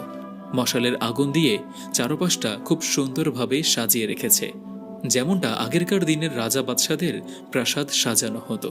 কিন্তু এটা কি করে সম্ভব? এখনকার দিনেও রাজা বাদশাদের প্রাসাদ বলতে তেমন কিছু নেই, এটা আমি জানি। আর যেগুলো আছে সেগুলোতে জাদুঘর কিংবা মিউজিয়াম হিসেবে ঘোষণা করা হয়েছে। তাহলে এত সুন্দর প্রাসাদ কোথা থেকে এলো? এর মানে কি এখনো এই পৃথিবীতে রাজা বাদশারা আছে? তারপর সেই দুইটি ব্যক্তি আমাকে নিয়ে এসে প্রাসাদের সামনে দাঁড়ায়। আমি দেখি চারিপাশে অনেক অনেক সৈনিক দাঁড়িয়ে আছে, কিন্তু তাদের সকলের মুখগুলো কাপড় দিয়ে ঢাকা। সেই দুজন ব্যক্তি আমাকে নিয়ে প্রাসাদের ভিতরে ঢুকে একটি কক্ষে নিয়ে যায়। সেই কক্ষে প্রবেশ করার পর আমি দেখতে পাই একটি খুব সুন্দর সিংহাসনের উপরে বসে আছে সেই স্বপ্নে দেখা জিনটা, যেটা কিনা আমার কাছে প্রতি রাতে আসতো। কিন্তু তার শরীরে এখন রাজাদের মতো পোশাক পরানো, মাথায় একটি রাজকীয় মুকুট। আমি হাঁ করে তার দিকে এক দৃষ্টিতে তাকিয়ে আছি। তখন সে তার সিংহাসন থেকে উঠে দাঁড়ায় আর আমার সাথে থাকা সেই ব্যক্তি দুটির উদ্দেশ্য করে বলে, তোমাদের কাজ সম্পন্ন হলো, তোমরা এখন আসতে পারো। আমি ওর সাথে একান্তভাবে কিছু কথা বলতে চাই। এরপর সেই জিনটি আমাকে বলতে শুরু করলো, ভয় পেও না সীতা, তোমার ভয় পাওয়ার কোনো কারণ নেই। এটা আমার দুনিয়া আর আমি এখানকার রাজা। তুমি তো আমার বিষয়ে জানার জন্য সেই হাফেজের কাছে গিয়েছিলে, তাই ভাবলাম অন্য কারো মুখ থেকে কেন তুমি আমার বিষয় জানবে। আমি তোমাকে তোমার স্বপ্নের মধ্যেই সব দেখিয়ে দেই, কারণ আমি তোমাকে ভালোবাসি। আমার বিষয়ে সবকিছু জানা তোমার অধিকার আছে। শোনো ঈশিতা, আমি যদি একটা ইশারা করি তাহলে আমার সাথীরা সেই তোমার ওই হাফিজ বন্ধু এবং ওর সাথে থাকা 10টা জিন একদম চোখের পলকেই হত্যা করবে। কিন্তু আমি এটা কখনোই চাইব না। এটার একটাই কারণ, আমি তোমাকে আসলেই অনেক ভালোবাসি সীতা। আমি তোমাকে কি করে প্রথমবার দেখলাম আর তোমাকে কেন এত ভালোবাসি, এই কথাগুলো আমি তোমাকে এখন বলবো না। তুমি আগামীকাল তোমার সেই হাফেজ বন্ধুর মুখ থেকেই শুনে নিও। তোমাকে এখানে নিয়ে আসার 2টি কারণ। একটি কারণ হচ্ছে আমি চাচ্ছিলাম তুমি আমার বিষয়ে সব কিছু দেখো নিজের চোখে। আরেকটি কারণ হচ্ছে গত 5 বছর আমি তোমার সাথে তোমার ঘরে রাত কাটাতাম, তাই আমি চাই অন্তত আজকের রাতটা তুমি আমাদের দুনিয়ায় আমার সাথে আমার ঘরে রাত কাটাও। আর হ্যাঁ, ভয় পাওয়ার কোনো দরকার নেই সীতা। তুমি যেমনটা ভাবছো আমার তেমন কোনো উদ্দেশ্য নেই। তোমাকে তো আমি সেদিন রাতে তোমার স্বপ্নে এসেও বলেছিলাম, তোমাকে জড়িয়ে ধরে ঘুমাতে ঘুমাতে আমার একটা অভ্যাস হয়ে গিয়েছে। আমি শুধু তোমাকে জড়িয়ে ধরে একটা শান্তির ঘুম দিতে চাই। তোমার যখন সকালবেলা ঘুম ভাঙবে, তুমি তোমার দুনিয়ায় তোমার খাটে নিজেকে আবিষ্কার করবে। অনেক রাত হয়ে গিয়েছে, চলো আগে আমরা খাওয়া দাওয়া করি, তারপর আমরা ঘুমাতে যাব। সেই জিন তার কথা শেষ করে আমার হাত ধরে সেই কক্ষের বাইরে নিয়ে এলো। তারপর সে প্রাসাদের খাবারের কক্ষে আমাকে নিয়ে যায়। আমি দেখি কক্ষের ভেতরে অনেকগুলো দাস দাসী মাথা নিচু করে দাঁড়িয়ে আছে, কিন্তু তাদের সকলের মুখগুলো ঢাকা কাপড় দিয়ে। তারা সবাই মাথা নিচু করে দাঁড়িয়ে আছে। সেই জিনটি খাবারের টেবিলের একটি চেয়ারে আমাকে বসিয়ে দিল। তার পাশের চেয়ারে সে নিজে বসে পড়ল। আমি দেখতে পাচ্ছি টেবিলের উপরে অনেক ধরনের সুস্বাদু খাবার দিয়ে সাজানো, কিন্তু আমি কিছুই খেতে পারছিলাম না। তখন সেই জিনটি আমাকে বলল, কি হলো ঈশিতা, খাবারগুলো খাও, ভয় পেও না, এগুলো সব একদম ঠিক আছে, হালাল খাবার। দাঁড়াও, আমি তোমাকে প্লেটে করে বেড়ে দিচ্ছি। তখন সেই জিনটি একটি খাবারের প্লেট হাতে নিল আর কিছুটা পোলাও, কিছুটা মাংস আর নানান ধরনের কিছু মাছ ভাজা সবজি আমার প্লেটে তুলে দিল। আমি ভয়ে ভয়ে কিছুটা খাবার মুখে তুলি। প্রথমে কিছুটা খাবার খাওয়ার পর আমার মুখে এতটাই ভালো লাগে যে আমি প্লেটের সবগুলো খাবার নিমেষেই শেষ করে ফেলি। আমি এত সুস্বাদু খাবার এর আগে কখনো খাইনি। খাওয়া দাওয়া শেষ করার পর সেই জিনটি খাবারের কক্ষ থেকে আমাকে বের করে নিয়ে আসে। তারপর তার শোয়ার কক্ষে আমাকে নিয়ে যায়। আমি তার সাথে সেই কক্ষেই প্রবেশ করার পর দেখি খুব সুন্দর করে একটি রুম সাজানো, খুব দামি দামি জিনিস দিয়ে রুমটি সাজিয়ে রেখেছে। দেখে আমার বুঝতে বাকি রইল না যে এটা একটা রাজাদের রুম।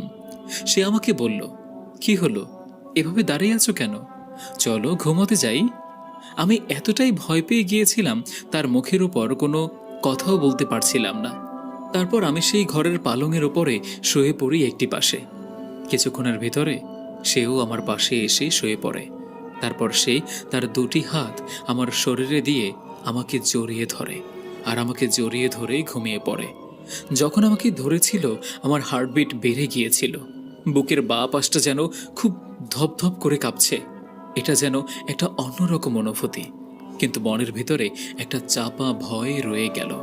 আমি ঘুমিয়ে পড়লে আবার সে আমার সাথে অন্য কিছু করবে না তো?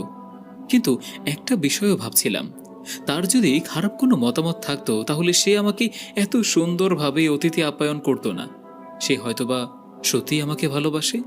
এগুলো ভাবতে ভাবতে কখন যে ঘুমিয়ে পড়লাম আমি নিজেও জানি না। আমার ঘুম ভাঙার পর আমি যা দেখি সেটা দেখে তো আমি খুব অবাক হয়ে যাই। ঘুম থেকে উঠেই দেখি কেউ একজন আমাকে জড়িয়ে ধরে আছে। আমি ভয়ে তাকে ধাক্কা দিয়ে ফেলে দেই। ঠিক তখনই কেউ একজন চিৎকার দিয়ে ওঠে, ও আল্লাহ রে, মরে গেলাম রে। আমি ঘুরে তাকিয়ে দেখি নিচে পড়ে আছে আমার বান্ধবী ঋতু। আমি বুঝতে পারি ভয়ে আমি আমার বান্ধবীকেই খাট থেকে ফেলে দিয়েছি। কিন্তু এটা কি করে সম্ভব?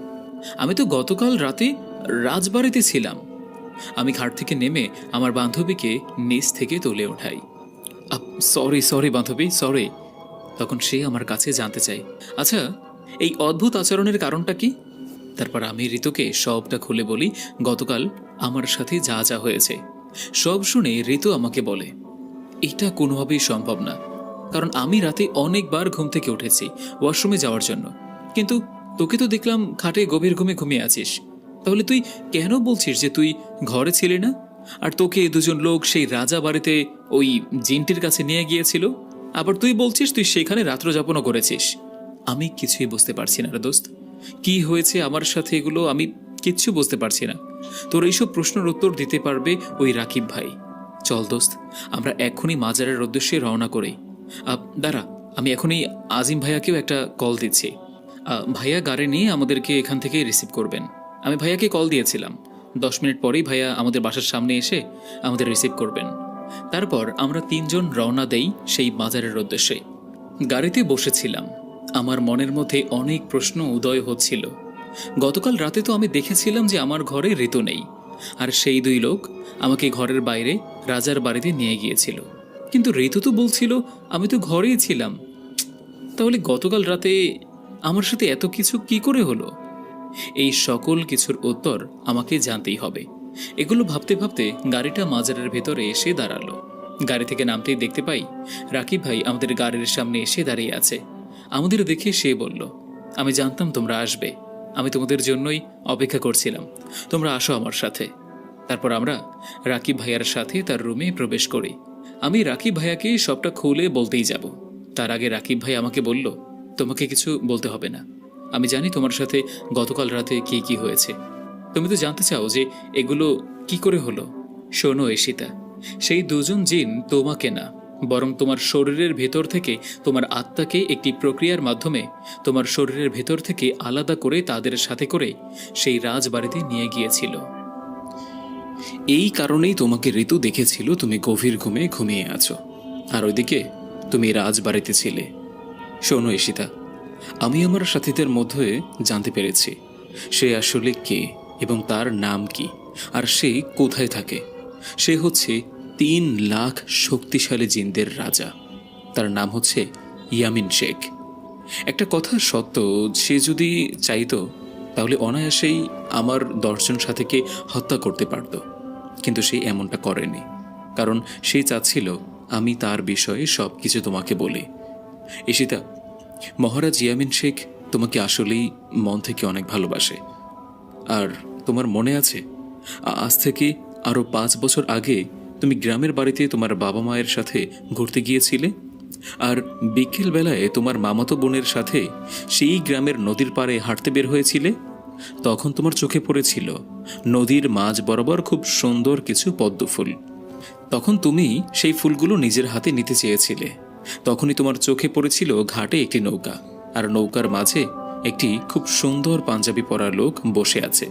তুমি ভেবেছিলে সেটা হয়তোবা একটি মাঝি, তাই তুমি তার কাছে অনুরোধ করেছিলে যেন তোমাকে সেই মাঝ নদীতে নিয়ে যায় আর সেই পদ্ম ফুল উদ্ধার করে তোমাকে সাহায্য করে। অবাক করার বিষয় হলো, সেই ছিল মহারাজ ইয়ামিন শেখ। সে মানুষ রূপে সেই গ্রামে গিয়েছিল, কারণ সেই গ্রামের বড় মাদ্রাসার প্রধান শিক্ষক তার খুব কাছের বন্ধু। সেও ওই শিক্ষকের সাথে দেখা করতে গিয়েছিল, আর সেই শিক্ষকের কাছ থেকে সে কোরআন শিক্ষা শিখেছিল। সে খুবই ইমানদার একজন জিন রাজা। সে তোমাকে প্রথমবার দেখেই তোমার প্রেমে পড়ে গিয়েছিল। অতঃপর সে তোমাকে নিয়ে মাঝ নদীতে গিয়ে সেই পদ্মফুল তোমাকে উদ্ধার করতে সাহায্য করেছিল। বিনিময়ে তুমি তাকে 20টা টাকা উপহার দিয়েছিলে, মনে আছে? আমি বলি, হ্যাঁ মনে আছে, কিন্তু তাকে তো দেখে খুব সাধারণ মানুষের মতোই মনে হচ্ছিল। আমি তো কোনোভাবেই ধরতে পারিনি যে সে একটি জিন ছিল। আর সেদিনের পর থেকে এসেই তোমার পিছু লাগে আর তোমাকে লুকিয়ে লুকিয়ে দেখা শুরু করে, আর সেটা তার সাথীদের মাধ্যমে খুব সহজেই তোমার বাড়ির ঠিকানা উদ্ধার করে নেয়। সে শুরুতে তোমার বাড়ির বাইরে জানালা দিয়ে তোমাকে দেখত, কিন্তু সে তোমাকে এতটাই ভালোবাসতো যে দূর থেকে দেখে তার মন ভরত না। সে আস্তে আস্তে তোমার কাছে আসতে শুরু করে। আরেকদিন রাতে সে সাহস করে তোমার খাটে তোমার পাশে ঘুমিয়ে পড়ে। এমনিভাবে এসে তোমাকে জড়িয়ে ধরে ঘুমাতে শুরু করে প্রতি রাতে। তুমি গভীর ঘুমে থাকার কারণে এগুলো কোনোভাবেই বুঝতে পারতে না। তেমনিভাবে একদিন রাতে খুব জোরে বৃষ্টি হচ্ছিল। দেখো ঈশিতা, একটা কথা আমাদের মানতে হবে, মানুষ হোক কিংবা জিন, সকলের ভেতরেই ওপরওয়ালা যৌবন চাহিদা দিয়ে রেখেছেন। আর এই কারণেই সে না চাইতেও সেদিন তোমার সাথে সহবাস করেছিল। আর ঠিক তার পরের দিনই তোমার মা তোমার বিছানায় রক্ত দেখে তোমাকে এই বিষয়টা জানিয়েছিল। আর আস্তে আস্তে তুমি সেই জিনটা সম্পর্কেও সবকিছু খোঁজ খবর নিয়ে ফেলেছ। তুমি কি জানো, গতকাল রাতে আমার 10 জন জিনের সাথে তার খুব শক্তিশালী 2 জন জিন আমার কাছে এসেছিল। সেফটি হুঁশিয়ার বার্তা আমাকে দিয়ে গিয়েছে। আরেকটি কথা তোমাকে জানাতে বলেছে, এটা তোমার জানা খুবই দরকার। আমি রাকিব ভাইয়াকে বলি, কি কথা রাকিব ভাইয়া? বলেন আমাকে, কি কি জানাতে বলেছে সে? রাকিব ভাই চুপ কেন, কথা বলেন। সে আপনাকে কি বলতে বলেছে? সে তার লোকদের মাধ্যমে আমাকে জানিয়েছে আমি যদি তোমার আর কোনো সাহায্য করি কিংবা তোমার আর তার মাঝে আসার চেষ্টা করি, তাহলে সে দ্বিতীয়বার এই দুঃসাহস মেনে নেবে না, আমাকে উপযুক্ত শাস্তি সে দিবে। তাই আমার জন্য ভালো যে আমি যেন তোমাদের মাঝে আর না আসি। দেখো ঈশিতা, আমি আর তোমার কোনো ধরনের সাহায্য করতে পারবো না, কিন্তু তুমি একটি জায়গায় গেলে এই বিষয়ে অনেক সাহায্য পাবে। আপনি কোথায় যেতে বলছেন আমাকে? আর আপনি যেটা পারেননি সেটা অন্য কেউ কি করে পারবে? সে তো অনেকগুলো জিনদের রাজা, তার বিরুদ্ধে কি কোনো হাফেজ বা আলেম যেতে চাইবে? শোনো ঈশিতা, একজন হাফেজ আছে যে কিনা তোমাকে সাহায্য করতে পারে, আর মহারাজ ইয়ামিনও তার বিরুদ্ধে যাবে না। যেখান থেকে এই গল্প শুরু হয়েছে সেখানেই শেষ হবে। তোমাকে যেতে হবে তোমার দাদা বাড়ির গ্রামে। আর সেখানকার সবথেকে বড় মাদ্রাসার প্রধান শিক্ষকের সাথে তোমার দেখা করতে হবে। আর এই কাজ তোমাকে একাই করতে হবে, তোমার সাথে আজিম কিংবা ঋতু কেউই যাবে না। আর সবথেকে ভালো হয় তুমি যদি আগামীকাল সকালেই তোমাদের গ্রামের উদ্দেশ্যে রওনা করতে। কিন্তু আমি এটা বলতে পারি, সে তোমার কোনো ক্ষতি চায় না, সে তোমাকে পাগলের মতো ভালোবাসে। ঠিক আছে রাকিব ভাইয়া, আমি আগামীকালে যাব আমাদের গ্রামে। আমি জানি সে আমাকে অনেক ভালোবাসে, কিন্তু এটা কি করে সম্ভব? সে তো আমাদের মতো মানুষ না। কিন্তু রাকিব ভাইয়া, একটা কথা ঠিক, আমি না তার প্রতি অনেকটা দুর্বল হয়ে গিয়েছি। কিন্তু যাই হোক না কেন, আমি আমার গ্রামের সেই মাদ্রাসায় যাব আর সেখানকার ইমামের সাথে দেখাও করব।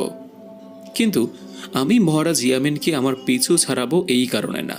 আমি জানতে চাই সে কি আসলেই সারা জীবন আমার সাথে থাকতে চায় নাকি অন্য কিছু। কিন্তু রাকিব ভাই, আমি একটা কথা কোনোভাবেই বুঝতে পারছি না। আপনি তার বিরুদ্ধে যেতে চাচ্ছেন না, কিন্তু আপনি বলছেন সেই হাফিজ সাহেব পারবে। কে সেই হাফিজ, আর কেনই বা সে তার বিরুদ্ধে যাবে? আসলে সেটা, সেখানকার ওই প্রধান হাফেজ হচ্ছে তার ওস্তাদ। একটা সময়ে মহারাজ ইয়ামিন সেই মাদ্রাসায় পড়ালেখা করত মানুষ রূপে। আর একটা কথা কি জানো, তোমাদের দাদাবাড়ির সকলে মহারাজ ইয়ামিনকে সবাই চেনে, কিন্তু কেউ জানে না সে একটি জিন। সবাই জানে সে এতিম আর ছোট থেকে ওই মাদ্রাসায় পড়ালেখা করেছে। আর সবথেকে মজার বিষয় তো এটা যে তোমার দাদা চাচা সকলেই তাকে চেনে, কারণ যখন মহারাজ ইয়ামিন মানুষ রূপে সেই গ্রামে ছিল, অনেকবার মাদ্রাসার প্রধান শিক্ষকের সাথে তোমাদের দাদা বাড়িতে মিলাদ মাহফিলের জন্য গিয়েছিল। তোমার দাদা বাড়ির সকলেই তাকে চেনে, কিন্তু সেই গ্রামের সকলেই জানে ইয়ামিন এখন আর মাদ্রাসায় নেই। সেই পড়াশোনা শেষ করে অন্য এক গ্রামে একটি অনেক বড় মাদ্রাসার শিক্ষক। মাঝে মধ্যেই মহারাজ ইয়ামিন মানুষ রূপে তোমাদের গ্রামে যায় তার ওস্তাদের সাথে দেখা করতে, আর তেমনিভাবে তোমার সাথেও তার দেখা হয়েছিল। শুধু ওই গ্রামের মাদ্রাসার প্রধান শিক্ষকই জানে যে ইয়ামিন একটা জিন, আর প্রধান শিক্ষকের সাথে মহারাজ ইয়ামিনের খুব ভালো সম্পর্ক। মহারাজ ইয়ামিন তার ওস্তাদকে বাবার মতো করেই দেখেন। তাই বলেছি, সে আর যাই হোক না কেন, সেই হাফিজের বিরুদ্ধে কখনোই যাবে না। এখন একমাত্র সেই তোমাকে সাহায্য করতে পারে। ঠিক আছে রাকিব ভাই, তাহলে আজকে আমরা আসি। আপনাকে অনেক অনেক ধন্যবাদ। আপনার এই ঋণ আমি কখনো পরিশোধ করতে পারবো না। ভালো থাকবেন আপনি। আমি আগামীকাল যাব আমাদের গ্রামে। ঠিক আছে, তুমি তোমার নিজের খেয়াল রেখো। আর তোমাকে কাছে থেকে তো আর সাহায্য করতে পারবো না, তাই দূর থেকে চেষ্টা করব তোমাকে সাহায্য করার জন্য। কিছু জানার থাকলে আমাকে ফোন দিও, আমি চেষ্টা করব তোমাকে ফোনের মাঝে সব কিছু বোঝানোর। রাকিব ভাইয়ের থেকে বিদায় নিয়ে আমরা তিনজন সেই মাজার থেকে বের হয়ে আসি। আজিম ভাইয়া আমাদেরকে বাড়িতে পৌঁছে দেয় তার গাড়িতে। আমি আর ঋতু আমাদের ফ্ল্যাটে উঠে আসি। তখন ঋতু আমাকে বলে, ঈশিতা, কি করবে তুই এখন? তুই কি যাবি তোদের গ্রামে?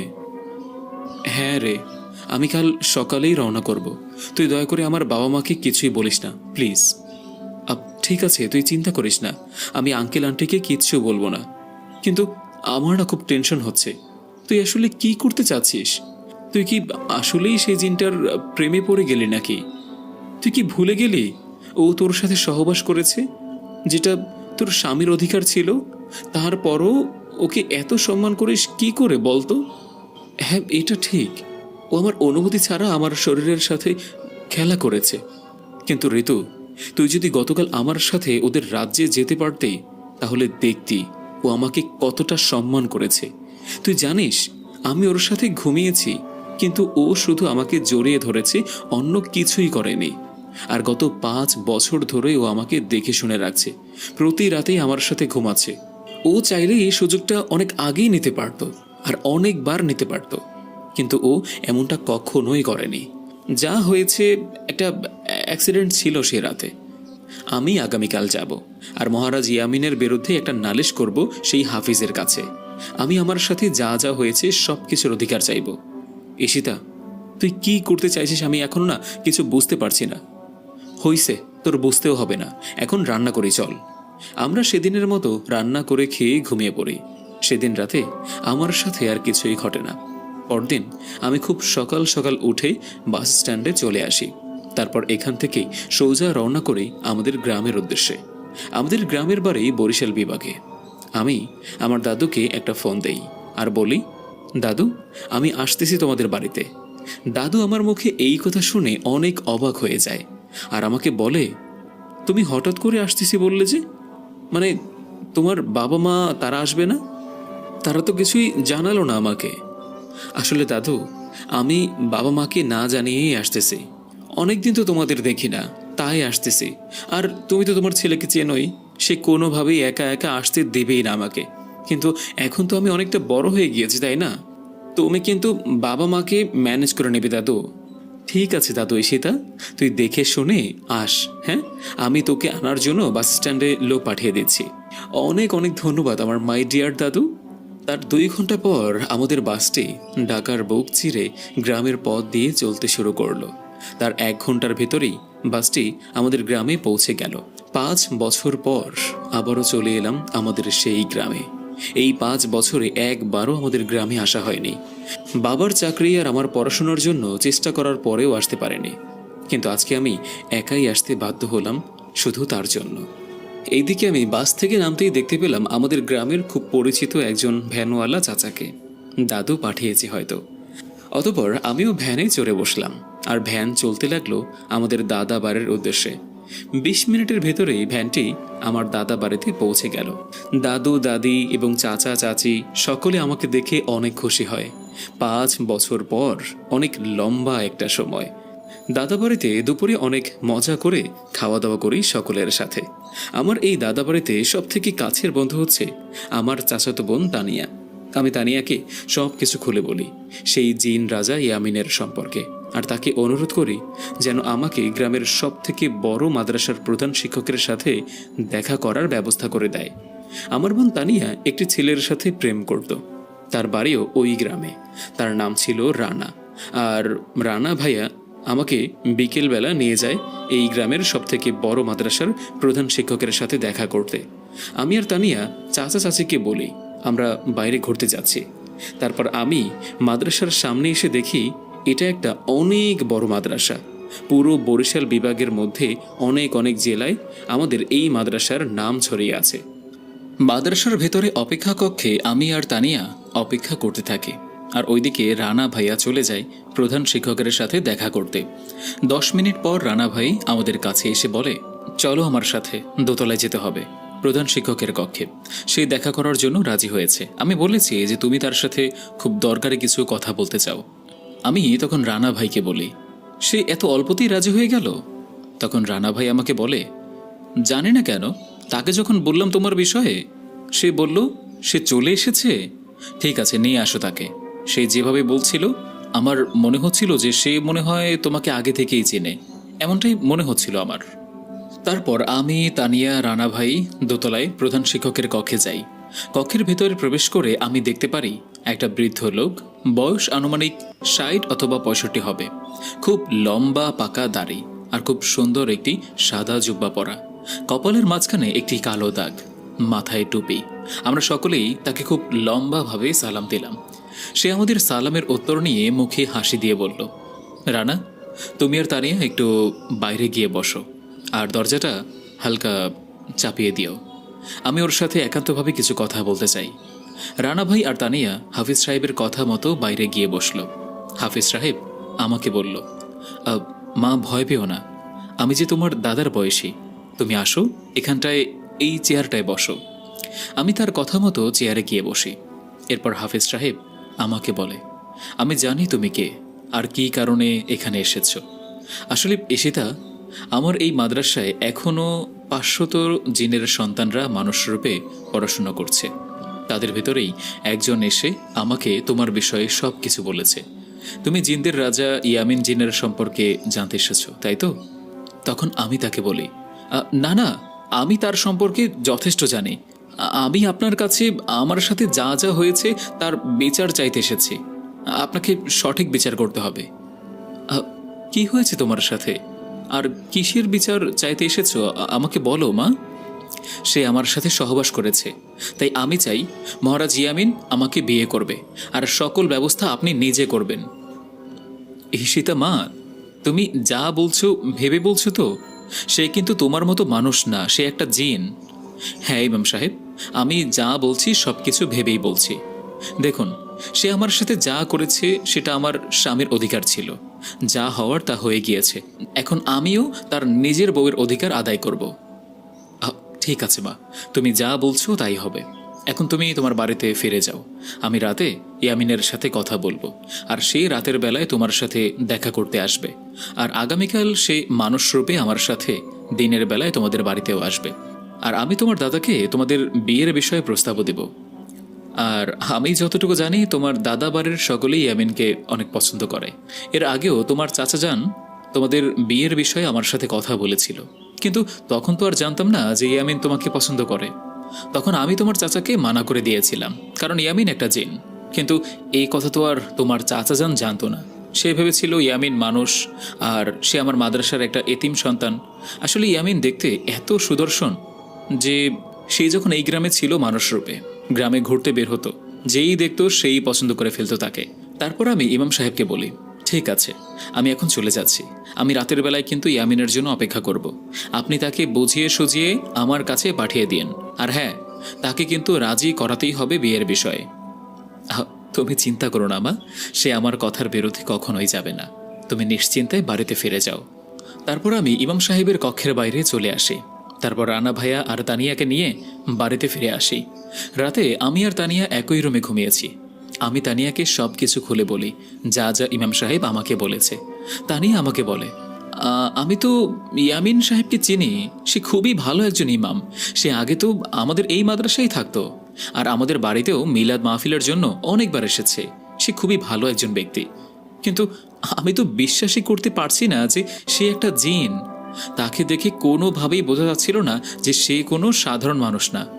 ঈশিতা, তুই সত্যি বলছিস তো নাকি না মিথ্যা মিথ্যা বলছিস? কোনটা বলতো আমাকে। আরে পাগলি, আমি কি সত্য বলছি না মিথ্যা বলছি সেটা আজকে রাতেই দেখতে পারবে। রাতে তানিয়াও আমার সাথে জেগেছিল। তার কথা, সে যে করেই হোক ইয়ামিনকে দেখবে জিন রূপে। রাত ঠিক 2টার দিকে আমার রুমের দরজায় কেউ একজন 2টি বা 3টি টোক্কা দিল, আর খুব মিষ্টি কণ্ঠে বলল, আজ কোনো ফাঁকিবাজি না, আজকে সরাসরি দরজা দিয়ে প্রবেশ করব। দরজাটা খুলো।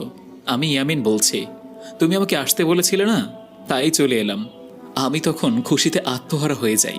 আর যখন দরজাটা খুলতেই যাব, তখন তানিয়া আমাকে বলে, দাঁড়া, কোথায় যাচ্ছিস?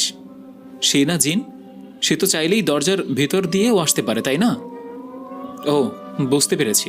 তোরা দুজনই আমাকে বোকা বানাচ্ছিস, তাই না? তোরা একে অপরকে আগে থেকেই চিনিস, আর এখন আমাকে বোকা বানাচ্ছিস যেন আমি তোদেরকে একসাথে দেখা করতে দেই, তাই তো? আরে না না, তুই আমাকে ভুল বুঝছিস। এমন কিছু না, সে আসলেই একজন জিন।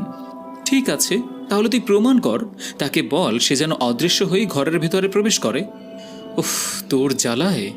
এই যে শুনছেন ইয়ামিন, আমি ঘরে একা না, আমার সাথে আপনার শালিকাও আছে। আর সে তার আদরের দুলাভাইয়ের কাছে একটি আবদার করেছে।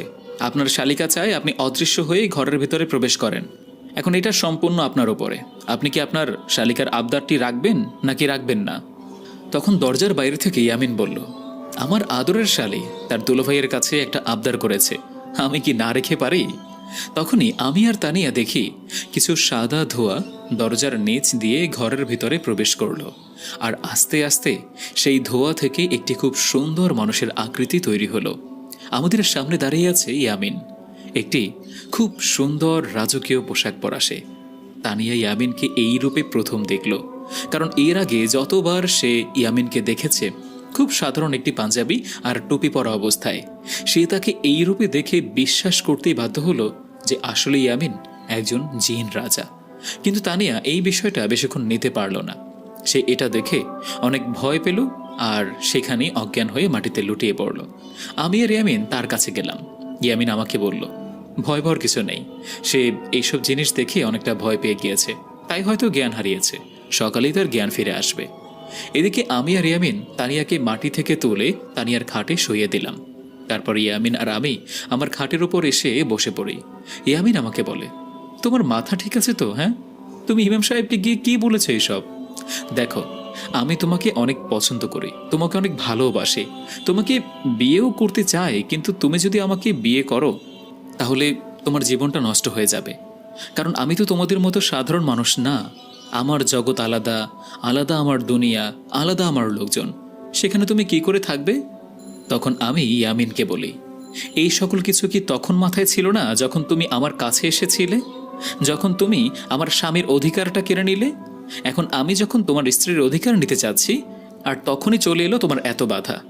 আমি কিচ্ছু শুনতে চাই না, কিচ্ছু বুঝতেও চাই না। আমি তোমাকে চাই মানে তোমাকেই চাই। আর আরেকটা কথা, আমি তোমাদের দুনিয়াতে যেতে পারবো না, তোমাদের সাথে থাকতেও পারবো না। তাতে কি হয়েছে? তুমি তো মানুষ রূপে আমাদের দুনিয়াতে আমাকে নিয়ে থাকতে পারবে, তাই না? কিন্তু ঈশিতা, তুমি কেন বুঝতে চাইছো না? আমি অনেকগুলো জিনদের রাজা। আমি যদি আমার জগতে না যাই, তাহলে আমার প্রজাদের কি হবে বলো? তাহলে ইয়ামিন, একটি কাজ করা যাক। তুমি বিয়ের পর দিনের বেলায় সাধারণ মানুষের রূপে আমার সাথে সংসার করবে, আর যখন রাতের অন্ধকার নেমে আসবে তখন আমাকে নিয়ে তোমাদের জগতে যাবে। আর আমি যতটুকু জানি তোমাদের জগতের সকল কাজ শুরুই হয় রাতের বেলায়। কিন্তু ঈশিতা, তুমি একটু বোঝার চেষ্টা করো।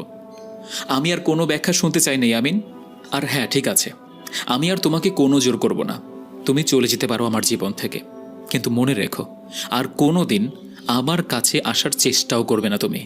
আর আমি যদি কোনোদিন বুঝতে পারি তুমি আমার আশেপাশেও এসেছো, তাহলে আমি আমার নিজের জীবন নিজ হাতে নিয়ে নেব। এক চড় দিব পাগলি। আর একবার যদি নিজের মুখে মরার কথাটা বলো তুমি, তুমি যদি মরে যাও তাহলে আমি কাকে জড়িয়ে ধরে ঘুমাবো? হ্যাঁ? এটা বলে ইয়ামিন আমাকে জড়িয়ে ধরলো আর আমার ঠোঁটে ঠোঁট লাগিয়ে লিপ কিস করা শুরু করলো। আমি এর আগে কখনো কাউকে কিস করিনি। জীবনের প্রথম কাউকে কিস করলাম, তাও আবার একটি জিনকে। আমার পুরো শরীর থরথর করে কাঁপছিল, বুকের বাঁ পাশে কেমন জানি লাগছিল। ইয়ামিন আমাকে নিয়ে খাটের উপর শুয়ে পড়ল। সেদিন রাতে আমরা একে অপরকে জড়িয়ে ধরে ঘুমিয়েছিলাম। ভোর হওয়ার কিছুক্ষণ আগে ইয়ামিন আমাকে বলল, এখন আমাকে যেতে হবে, তুমি ফজরের নামাজটা আদায় করো। আর চিন্তা করো না, আজকে বিকেল বেলায় ইমাম সাহেব আমাদের বিয়ের বিষয়ে কথা বলার জন্য তোমাদের বাড়িতে আসবেন। আজকে আমি আসি ঈশিতা, আল্লাহ হাফিজ, রাতে আবার দেখা হবে। আর আমাকে বলবে কিন্তু তোমার পরিবার বিয়েতে রাজি হলো কি না। আমি ইয়ামিনকে বলি, তুমি চিন্তা করো না, আমি তো আছি। আমি দাদার পায়ে ধরে হলেও কান্না করব, তারপর দাদাকে বোঝাবো সে যেন আমার বাবা মার সাথে কথা বলে। আমিও তোমাকে ছাড়া অন্য কাউকে বিয়ে করতে পারবো না ইয়ামিন। ইয়ামিন আমার থেকে বিদায় নিয়ে চলে গেল। ফজরের নামাজ শেষ করে আমি তানিয়ার জ্ঞান ফেরানোর জন্য তার চোখে পানির ছিটা দেই। কিছুক্ষণের ভেতরেই তানিয়ার জ্ঞান ফিরে আসে। আমি অপেক্ষা করছিলাম কখন বিকেল হবে আর ইমাম সাহেব আমাদের বিয়ের প্রস্তাব নিয়ে এই বাড়িতে আসবে। দেখতে দেখতে বিকেল হয়ে গেল। ইমাম সাহেব আমার বাড়িতে আমাদের বিয়ের বিষয়ে প্রস্তাব নিয়ে আসে। চাচা দাদা যখন শুনে যে ইয়ামিন আমাকে বিয়ে করার প্রস্তাব পাঠিয়েছে, তারা এক কথায় রাজি হয়ে যায়, কারণ তারা জানতো ইয়ামিন কত ভালো একজন ব্যক্তি। কিন্তু এখন সমস্যা একটাই, আমার বাবা মা, তারা কি রাজি হবে? দাদা তখন বলল, তাদের নিয়ে চিন্তা করো না, তাদের সাথে আমি কথা বলবো। সেদিন বাবা মাকে ফোন দিয়ে বলা হলো। বাবা মা তো শুনে অনেক অবাক হলো যে আমি গ্রামের বাড়িতে। সেদিনই বাবা মা গ্রামে চলে আসলো। শুরুতে তো বাবা মা আমার উপর অনেক রাগ করলো, আর সাথে সাথে আমাকে বলল, গ্রামের কোনো ছেলের হাতে তোমার হাত আমি তুলে দিতে চাই না, আমরা চাই শহরের কোনো উচ্চশিক্ষিত ছেলের সাথে তোমার বিয়ে হোক। তখন ইমাম সাহেব এগিয়ে এসে বলল, আমাকে মাফ করবেন, আমি আপনাদের পরিবারের কথার মাঝে কথা বলতে আসলাম। আমি বলি কি ভাই সাহেব, আগে আপনি ইয়ামিনের সাথে একটু কথা বলেন। যদি আপনাদের কাছে ছেলেটাকে ভালো মনে না হয় তো এই বিয়ে হবে না। আপনারা হলেন ঈশিতার বাবা মা, আপনারা যা বলবেন তাই হবে। বাবা মা তখন বলল, আচ্ছা ঠিক আছে, আপনি যেহেতু বলছেন তাহলে আগামীকাল পাত্রকে নিয়ে আসেন এই বাড়িতে, আমরাও তাকে দেখতে চাই। এদিকে বাবা মা ভাই সকলেই বলেছে ছেলেটা নাকি অনেক ভালো, যদি আমাদের কাছেও ভালো লাগে তাহলে বিয়ে হবে। ইমাম সাহেব তখন আমার বাবা মাকে বলল, ঠিক আছে ভাই সাহেব, আজকে তাহলে আমি আসি, আগামীকাল পাত্রকে নিয়ে একসাথেই আসব। রাতে আমি আর তানিয়া ঘুমিয়েছিলাম। হঠাৎ আমার কানের কাছে কেউ একজন ফিসফিসিয়ে বলছে, বলেছিলাম না রাতে দেখা করতে আসব, তাহলে কেন ঘুমিয়ে গেলে? আমার জন্য কি অপেক্ষা করতে পারলে না একটু? আমি চোখ খুলে দেখি ইয়ামিন আমার সামনে দাঁড়ানো, খুব সাধারণ একটি পাঞ্জাবি পরা আর তার সাথে মাথায় একটি টুপি পরা। আজকে ইয়ামিনকে দেখতে খুব সুন্দর লাগছে। দেখে মনে হচ্ছে ও আমাদের মতোই আর 5টি মানুষের মতোই একজন মানুষ। আমি ইয়ামিনকে জড়িয়ে ধরে কান্না করতে করতে সবটা খুলে বলি। আরও বলি, এখন কি হবে ইয়ামিন? বাবা মা যদি তোমার হাতে আমার হাত তুলে না দেয়, তখন কি হবে? সবটা শুনে ইয়ামিন বলে, এই ব্যাপার, তুমি চিন্তা করো না, তোমার সাথে আমারই বিয়ে হবে, এটা আমি তোমাকে কথা দিলাম। তারপর ইয়ামিন নিজ হাতে আমার চোখের পানি মুছে দেয় আর আমায় জড়িয়ে ধরে বলে, কান্না কেন করছো পাগলি, আমি তো আছি নাকি? আমাকে এখন যেতে হবে ঈশিতা, আমি বিকেলে আসব তোমার বাবা মার সাথে দেখা করতে। এরপর ইয়ামিন আমার থেকে বিদায় নিয়ে চলে গেল। আমি আল্লাহর কাছে বারবার বলছিলাম যে বাবা মা যেন তাকে মেনে নেয়। বিকেলে আমি ঘরেই ছিলাম, বাবা মা আমায় ঘরের বাইরে আসতে দেয় না। তানিয়া ঘরে এসে আমায় বলে, ঈশিতা, ইয়ামিন ইমাম সাহেবের সাথে আমাদের বাড়িতে এসেছে, তুই না দেখলে বিশ্বাস করবি না, তাকে দেখতে আজ যে কি যে সুন্দর লাগছে রে ঈশিতা, মানে তাকে দেখে তো মনেই হচ্ছে না যে সে একটি জিন। আচ্ছা, বাবা মা কি ওকে মেনে নিয়েছে তানিয়া? বল না আমায়। জানি না রে ঈশিতা, কিন্তু চাচা চাচি আমায় সেখানে দাঁড়াতেই দেয়নি, তাই আমি চলে আসলাম তোর কাছে। তার 1 ঘন্টা পর ইয়ামিন আর ইমাম সাহেব আমাদের বাসা থেকে চলে যায়। তারা চলে যাওয়ার পর বাবা মা আমার ঘরে আসে আর আমায় বলে, ঈশিতা, তুই এত সুন্দর আর ভদ্র ছেলে কোথায় পেলি মা? মানে এক দেখাতেই তো সে আমাদের মন চুরি করে ফেলেছে। মাশাআল্লাহ, কি সুন্দর করে কথা বলে ছেলেটা। শোন মা, আগামীকাল পবিত্র জুমার দিন, সেদিন রাত 9টায় তোদের বিয়ে। এখন তেমন কিন্তু কোনোভাবে আয়োজন করতে পারবো না, হ্যাঁ? একসময় সবাইকে নিয়ে আয়োজন করে নেব পরে, তুই বরং বিয়ের প্রস্তুতি নে মা। এটা বলে বাবা মা আমার ঘর থেকে চলে গেল। আমি তো খুশিতে পাগল হয়ে যাব। আমি তানিয়াকে জড়িয়ে ধরে বলি, আল্লাহ আমার কথা শুনেছে। সেদিন রাতে আমি তানিয়াকে বলি, বোন আমার, আজ রাতে তুই একটু কষ্ট করে পাশের রুমটাতে ঘুমা না, আমি ইয়ামিনের সাথে কিছুটা সময় একা কাটাতে চাই। ওরে আমার বড় আপু, শোনো, আমি জানি তুমি কেন এমনটা বলছো, কিন্তু আপু, বিয়ের আগে এইগুলো কিন্তু ঠিক না। আর তো মাত্র 1 দিন, একটু নিজেকে সামলাও না প্রিয় আপু আমার। উফ, যা না বোন, পাশের ঘরে গিয়ে আজকের রাতটা একটু ঘুমা না, তুই আমার ভালো বোনটি না, প্লিজ। ঠিক আছে, যেতে পারি, তবে আমায় কিন্তু 200 টাকা দিতে হবে, তাহলে আমি যাব। আমি তখন তানিয়াকে 200 টাকা দিয়ে দেই আর ওকে পাশের ঘরে পাঠিয়ে দেই। যাওয়ার আগে হারামি আমায় বলে, আপু, যা করবে আস্তে আস্তে করো কিন্তু, হ্যাঁ? ভালোবাসার শব্দগুলো যেন পাশের ঘরে না যায়। তবে রে, তুই দাঁড়া হারামি মেয়ে। রাত 1টা বেজে গিয়েছে, আমি অপেক্ষায় আছি তার। সে আমার অনুমতি ছাড়া আমার সাথে অনেক কিছু করেছে, আজকে আসুক, আমিও বোঝাবো আমি কোন জিনিস।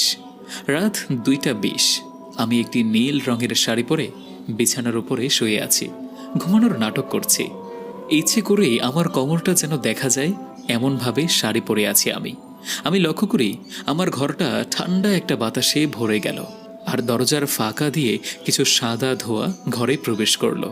আমি বুঝতে পারলাম যে কে এসেছে। আমি চোখ দুটো বন্ধ করে ঘুমানোর নাটক করে কিছুক্ষণ শুয়েছিলাম।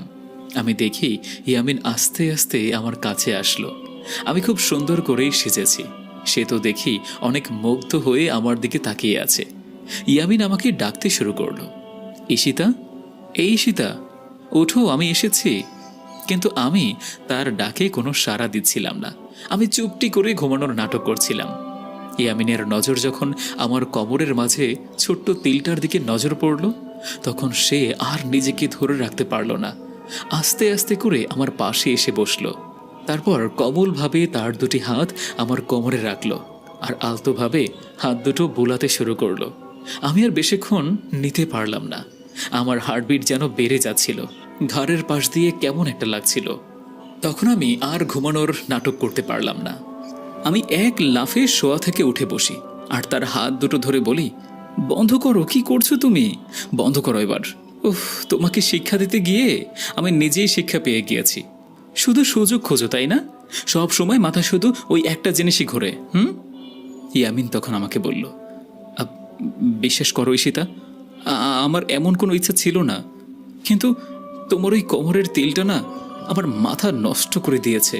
তাছাড়া আজ বাদে কাল তো আমরা বিয়ে করছি নাকি? প্লিজ বিশ্বাস করো, আমি কিচ্ছু করব না, শুধু তোমার ওই তিলটাকে একটা কিস করব। ইয়ামিন এত মায়া লাগিয়ে কথাগুলো বলছিল যে আমি কোনোভাবেই তাকে না করতে পারছিলাম না। আমি তাকে বলে দিলাম, ঠিক আছে, কিন্তু একটা কিস করবা, এর বেশি কিন্তু কিছু করবা না। বিশ্বাস করো ঈশিতা, আমি এর বেশি কিচ্ছু করব না। তখন ইয়ামিন আমাকে ধাক্কা দিয়ে আবারও বিছানায় শুইয়ে দিল, আবার আমার শাড়িটার কোমরের পাশ থেকে সরিয়ে ফেলল। গোলাপি ঠোঁটটা আস্তে আস্তে আমার কোমরের কাছে নিয়ে আসলো। তারপর একটু সুন্দর করে একটা কিস করলো আমার কোমরে।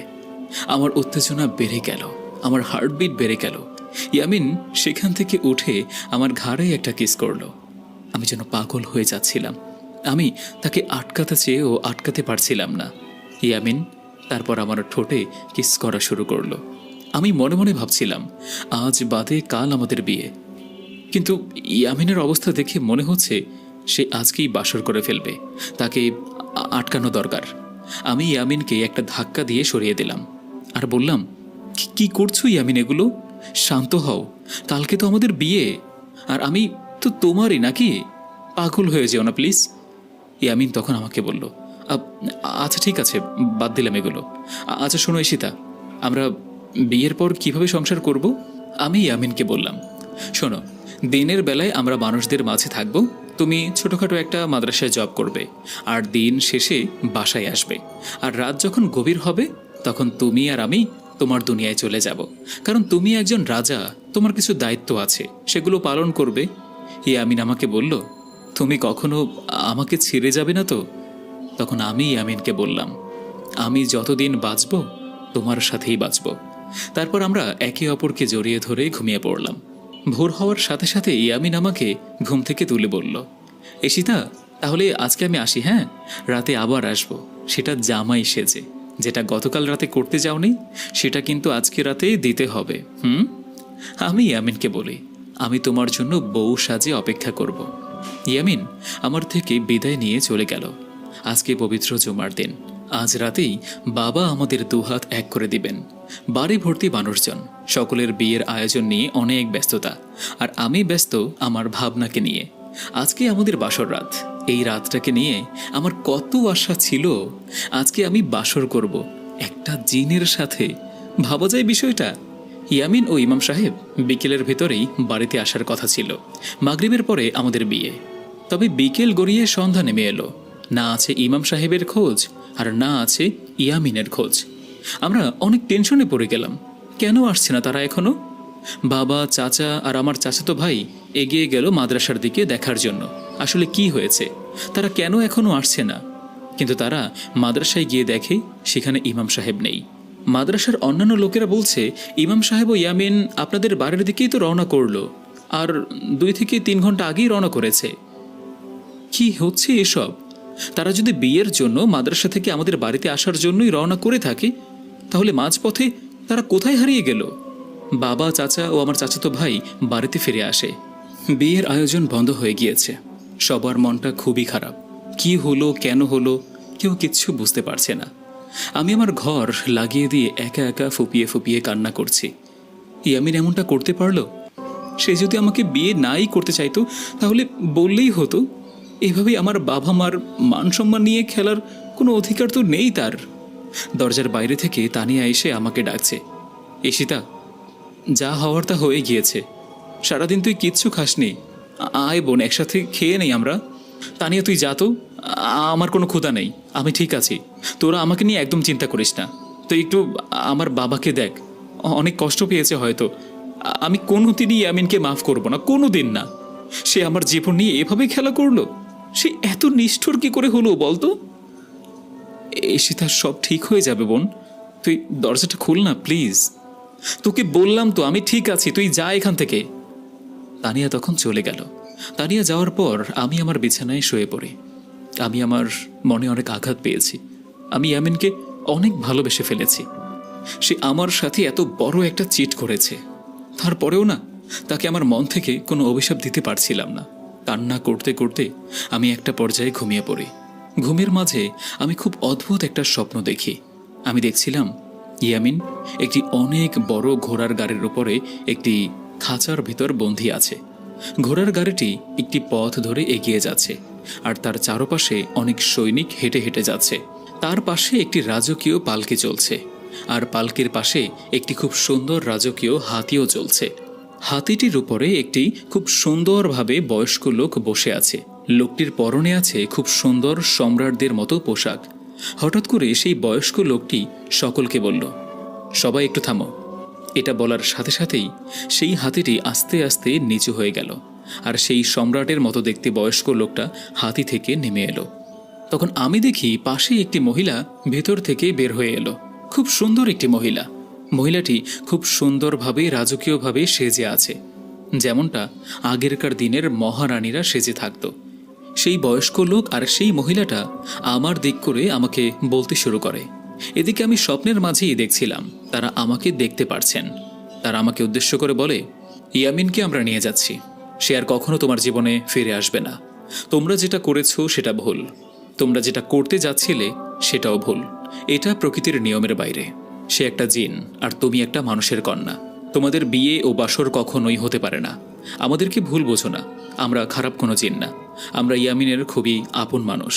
তোমাদের ভালোর জন্যই আমরা এই কাজটি করতে বাধ্য হয়েছি, এবং এরই সাথে আমরা আশা রাখি তুমি তোমার দৈনিক জীবনে আবার ফিরে যেতে পারবে।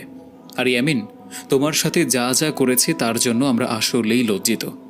তারপরেও আমরা তোমার কাছে ক্ষমা চাইছি। ভালো থাকবে তুমি, ঈশিতা। তখনই আমার ঘুমটা ভেঙে যায়। আমি লাফিয়ে উঠি ঘুম থেকে। হে আল্লাহ, এটা কেমন স্বপ্ন দেখলাম আমি? আর স্বপ্নের মাঝে তারা কে ছিল? বাইরের দিকে তাকিয়ে দেখি ভোর সকাল হয়ে গিয়েছে। বাবা আমার দরজার বাইরে এসে আবারও আমাকে ডাকতে শুরু করে আর বলতে শুরু করে, মা দরজাটা খোল, একদিন হয়ে গেল কিছুই যে খাসনি। তুই যদি এমন পাগলামি করিস তাহলে যে আমারও খুব কষ্ট হয়। যা হওয়ার তা তো হয়ে গিয়েছে, এখন নিজেকে সামলে নে, নিজেকে আর কষ্ট দিস না মা। আমি বুঝতে পারছিলাম আমার জন্য বাবা মায়ের অনেক কষ্ট হচ্ছে। আমি এক দৌড়ে দরজাটা খুলে ফেলি আর বাবাকে জড়িয়ে ধরে কান্না করতে শুরু করি। আমি বাবাকে সবটা বলতে চাচ্ছিলাম, আর ইয়ামিন যে আসলে একটা মানুষ না সেই সব কিছু, কিন্তু কেন জানি না আমি তাকে বলতে পারছিলাম না। আমি ভাবছিলাম বাবা যদি এগুলো শুনে আরও ভেঙে পড়বে, আর আমি একটি মেয়ে হয়ে কি করে বলবো একটি জিন আমার সাথে কি কি করেছে। আমি সিদ্ধান্ত নিলাম আমি নিজেকে গুছিয়ে নেব আর আমার দৈনিক জীবনে আবার ফিরে যাব। আমি বাবাকে বলি, বাবা আজকেই আমরা ঢাকায় চলে যাব। আমার না কিছু ভালো লাগছে না, আমার এখানে একদমই ভালো লাগছে না। বাবা আমাকে বলে, ঠিক আছে মা, আমরা আজকেই ঢাকায় চলে যাব। সকাল 10টা, ব্যাগপত্র গোছ করে দাদা চাচার থেকে বিদায় নিয়ে রওনা করব ঢাকার উদ্দেশ্যে। তখনই আমার চাচাতো ভাই সোহেল দৌড়াতে দৌড়াতে বাড়ির উঠানে এসে সকলকে বলতে শুরু করে, ইমাম সাহেবকে পাওয়া গিয়েছে। ইমাম সাহেব আমাদের গ্রামের নদীর পাড়ে অজ্ঞান অবস্থায় পড়ে আছে, তাকে ধরাধরি করে মাদ্রাসায় নিয়ে যাওয়া হয়েছে। আমার বাবা আর চাচা তখন আমাকে বলে, মা তুই এখানে দাঁড়া, আমরা এখনই দেখে আসছি যে কি হয়েছে। আমার মনের মধ্যে তখন অনেক অজানা প্রশ্ন উদয় হতে শুরু করলো। ইমাম সাহেবের কি হয়েছে? আর সে কেনই বা অজ্ঞান অবস্থায় নদীর পাড়ে পড়েছিল? আর গতকাল রাতের ওই স্বপ্নের সাথে কি ইমাম সাহেবেরও কোনো যোগসূত্র আছে? গল্পটা এখানে একটা টুইস্টের সাথেই শেষ করলাম। এর পরবর্তী পার্ট আপনারা শুনতে চান কিনা অবশ্যই কমেন্টে জানাবেন। আমার কাছে গল্পটা অনেক অনেক ভালো লেগেছে। আপনাদের কাছে কেমন লেগেছে অবশ্যই কমেন্টে জানাবেন।